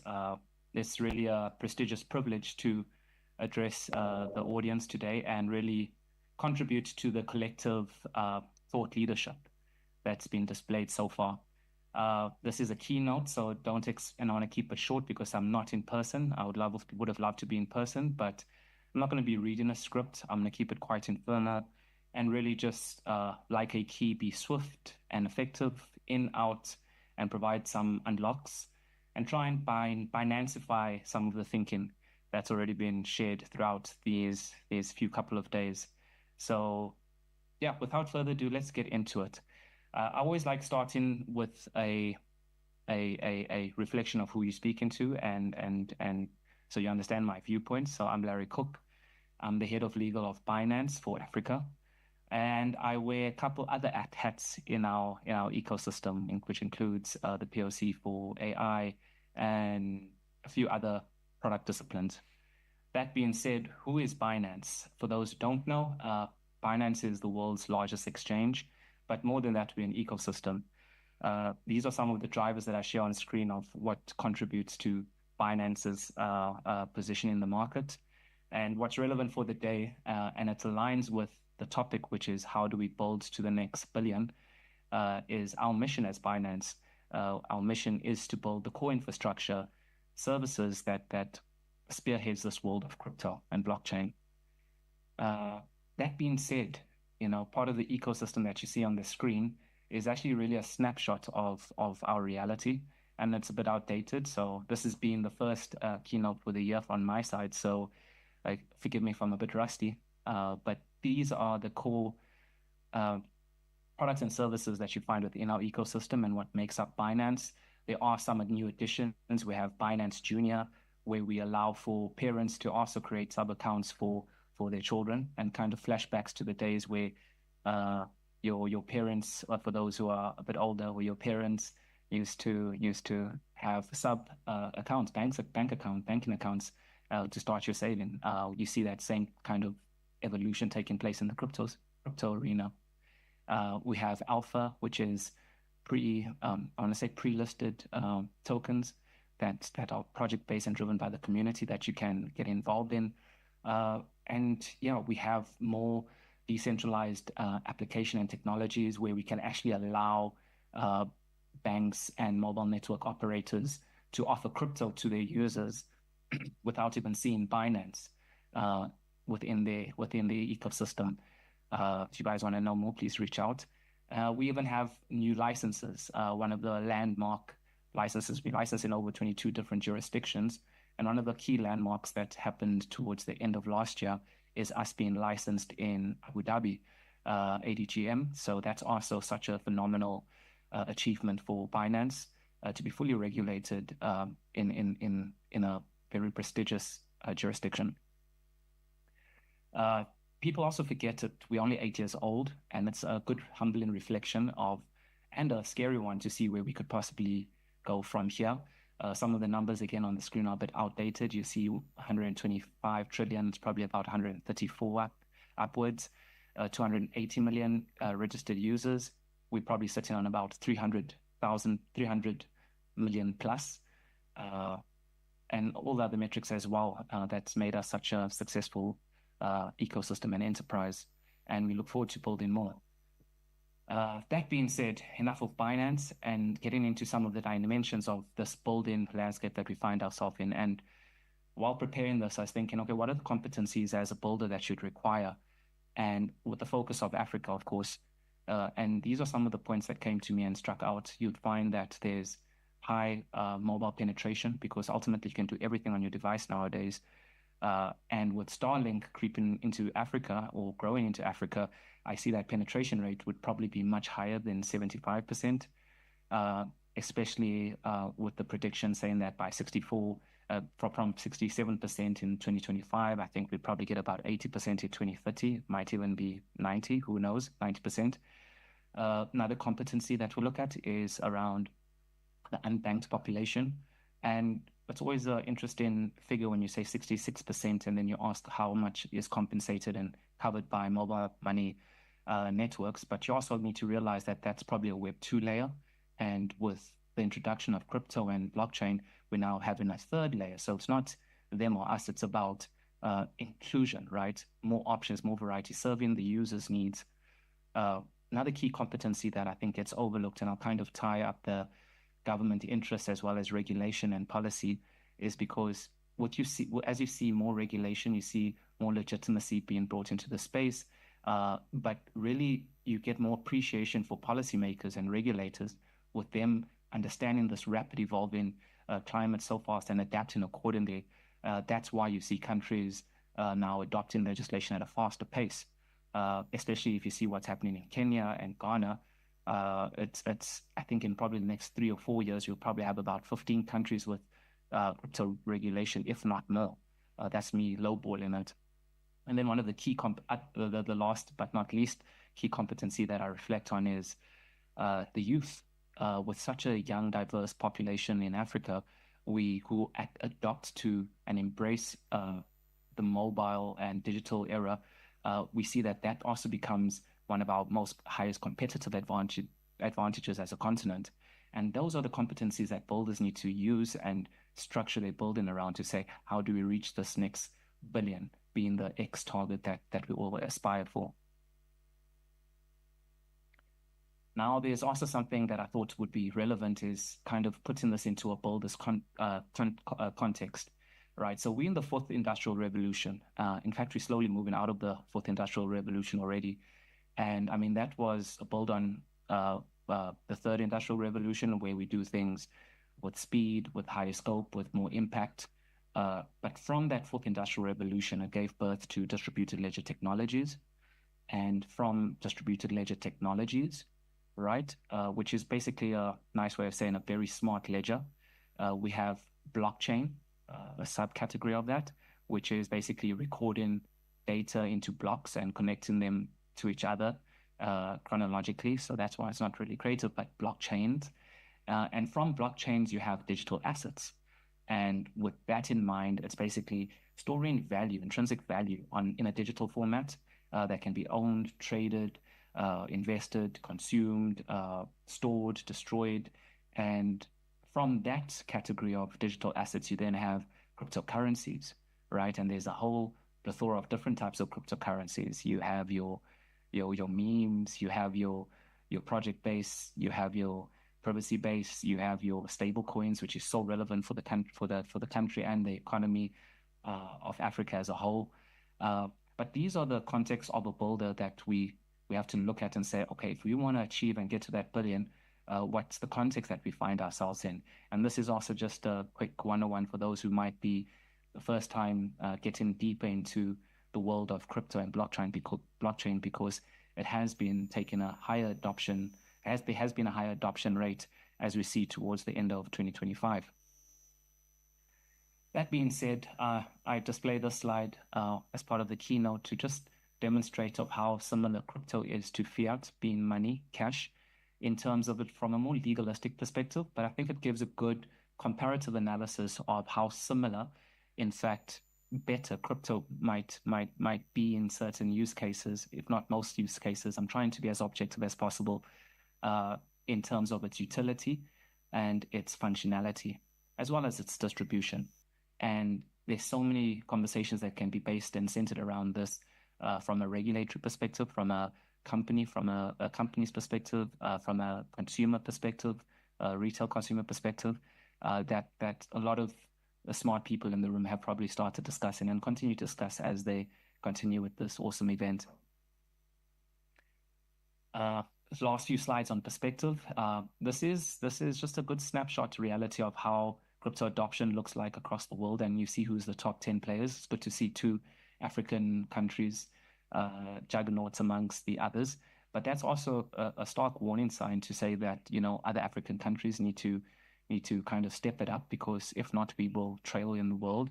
Obviously, different conditions across the world. You look at countries such as Philippines, Vietnam, Brazil, classified within the same context as African countries. But I do think that it shows the potential that Africa has and various countries have in terms of topping this list. When you zone in from an Africa perspective, I think it's quite expected. Although this is an ever-changing list, I think with Morocco having also introduced a bill for regulating cryptocurrencies, virtual asset service providers, that will also be interesting to see how that develops throughout this year. But I think there's so much more in store. But again, this just shows how relevant and how fast this adoption train of crypto technologies, blockchain technologies and cryptocurrencies is taking place across the continent and the world. And then the last one is just some snapshot in terms of what it looks like, and really comparing mobile money wallets to bank accounts to crypto wallets, Web3 wallets. And what's interesting, and just using South Africa as a case study, seeing that we are in South Africa, in Cape Town, you see that we've passed the 10% adoption rate. And that is a real key indicator to show how crypto isn't going anywhere. And it now becomes no longer an optional for us to be part of this adoption, but it almost becomes compulsory so that we may stay relevant and understand the changing landscape that we find ourselves in. South Africa, obviously, you probably switch the the bank account holders and the mobile money holders. You probably invert those numbers when you look at your eastern region and western region of Africa. But it's a very, very interesting reality check when we look at these stats and we see how Web 2 is slowly moving into Web 3 and Web 3 becoming the new normal.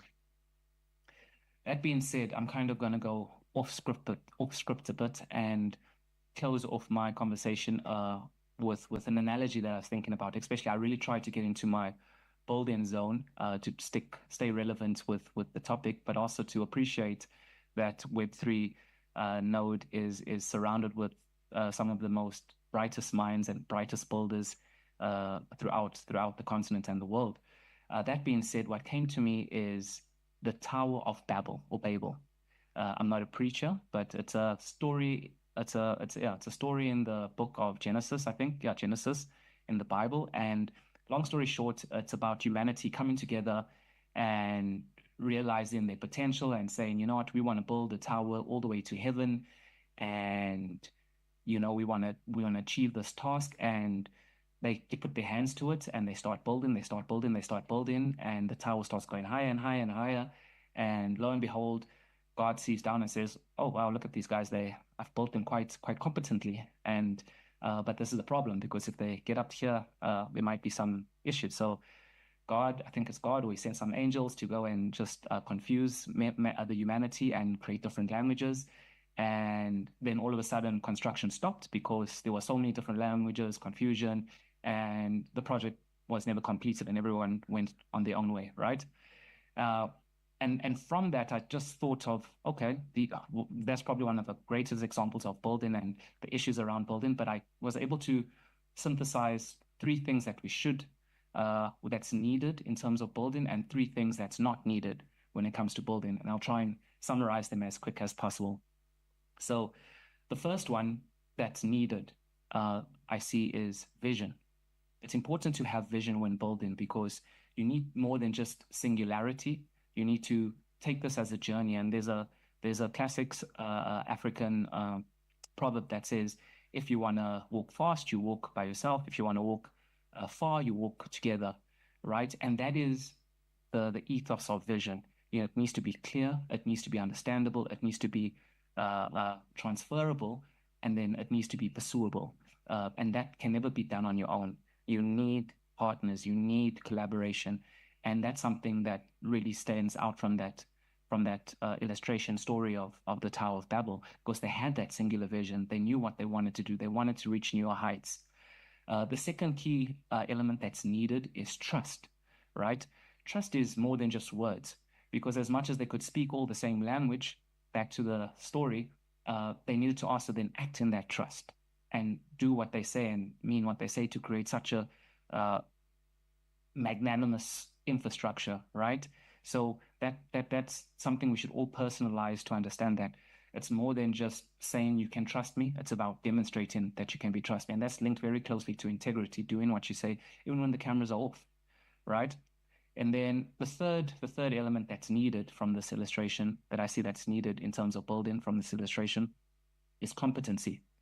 And competency is almost extrapolated as a collaborative application.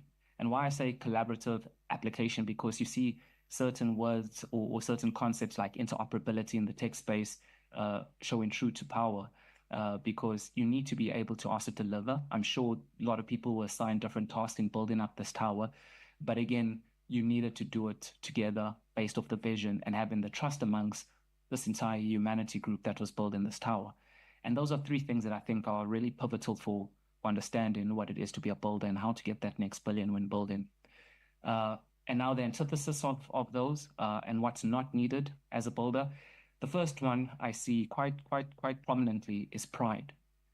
And the application of that I see is learning how to fail forward. That's a concept that I think few of us have come across throughout our careers, but learning how to fail forward requires us to humble ourselves, which is one of the values in Binance, which I showed in like the third slide, I think. But learning how to fail forward. So admitting when we're wrong, understanding that it's not bad to be wrong. And there's always that saying that says there's no such thing as a stupid question. And really understanding that and allowing for allowing space for other ideas, because that then leads to the second thing that's not needed, which is singularity, right?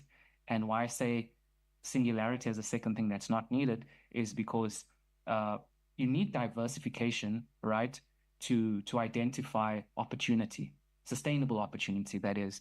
Because if you don't have that different views and different perceptions and challenges to certain entrenched beliefs and understandings, you might be going down the wrong path all the time, right? And I asked myself the question, like, what if these builders were building, even though they were speaking different languages? It would have been a bit of a challenge for God and his angels to then say, or would have been a different, interesting story to see how they would have then confused mankind if they were already talking different languages. But it just shows how there's more power in diversification than singularity, which makes me think of quantum physics a bit, but that's a topic for a complete another day. But that would be item number 2 that's not needed when embarking on a purposeful building journey to get to this billion conceptually at least. And then the third element, and the last one, but not the least, of what we don't need is we don't need hopelessness. That's the best way I can describe it, right? You don't need hopelessness. What I mean by that is we need to learn how to be distraction resilient. And distraction resilience touches on understanding that even sometimes when you don't get the praises, even sometimes they'll go through those late nights, even sometimes when some projects fail or your code spits out crazy errors, you need to still continue.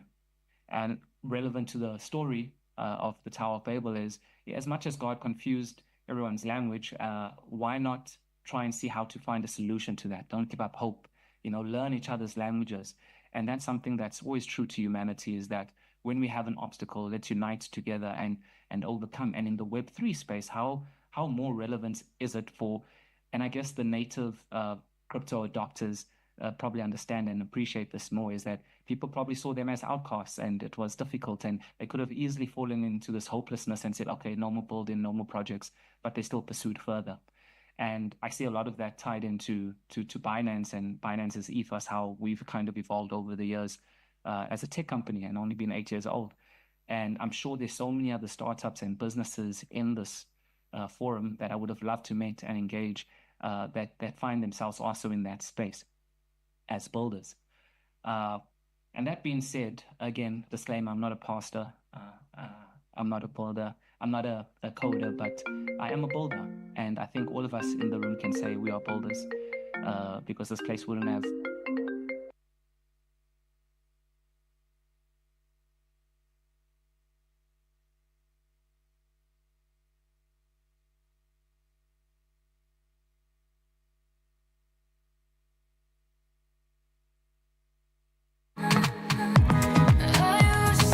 Little technical difficulty.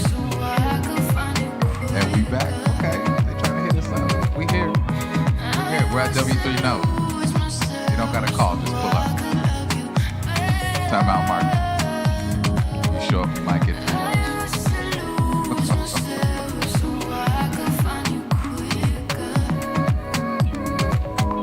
Okay, let's see if we can get Larry back.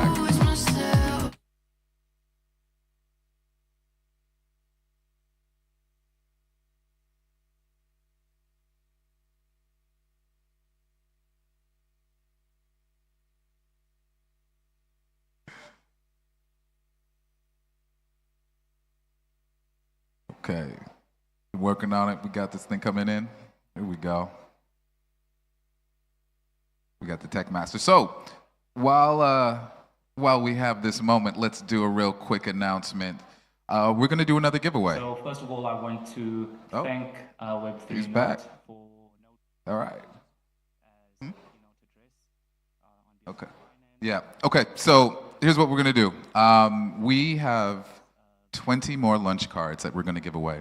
So the first 20 to post on social media, to tag us, to show our social media team, you get lunch on W3Node. And I don't know if Larry's going to make it back, but what we do have is some updates from the hackathon. We've got Alan in the back, who's about to step on up. Really excited to hear the latest updates on what's going on with the hackathon, what we can expect over the next couple days, some of the expectations for projects and deliverables. Ladies and gentlemen, give it up for Alan.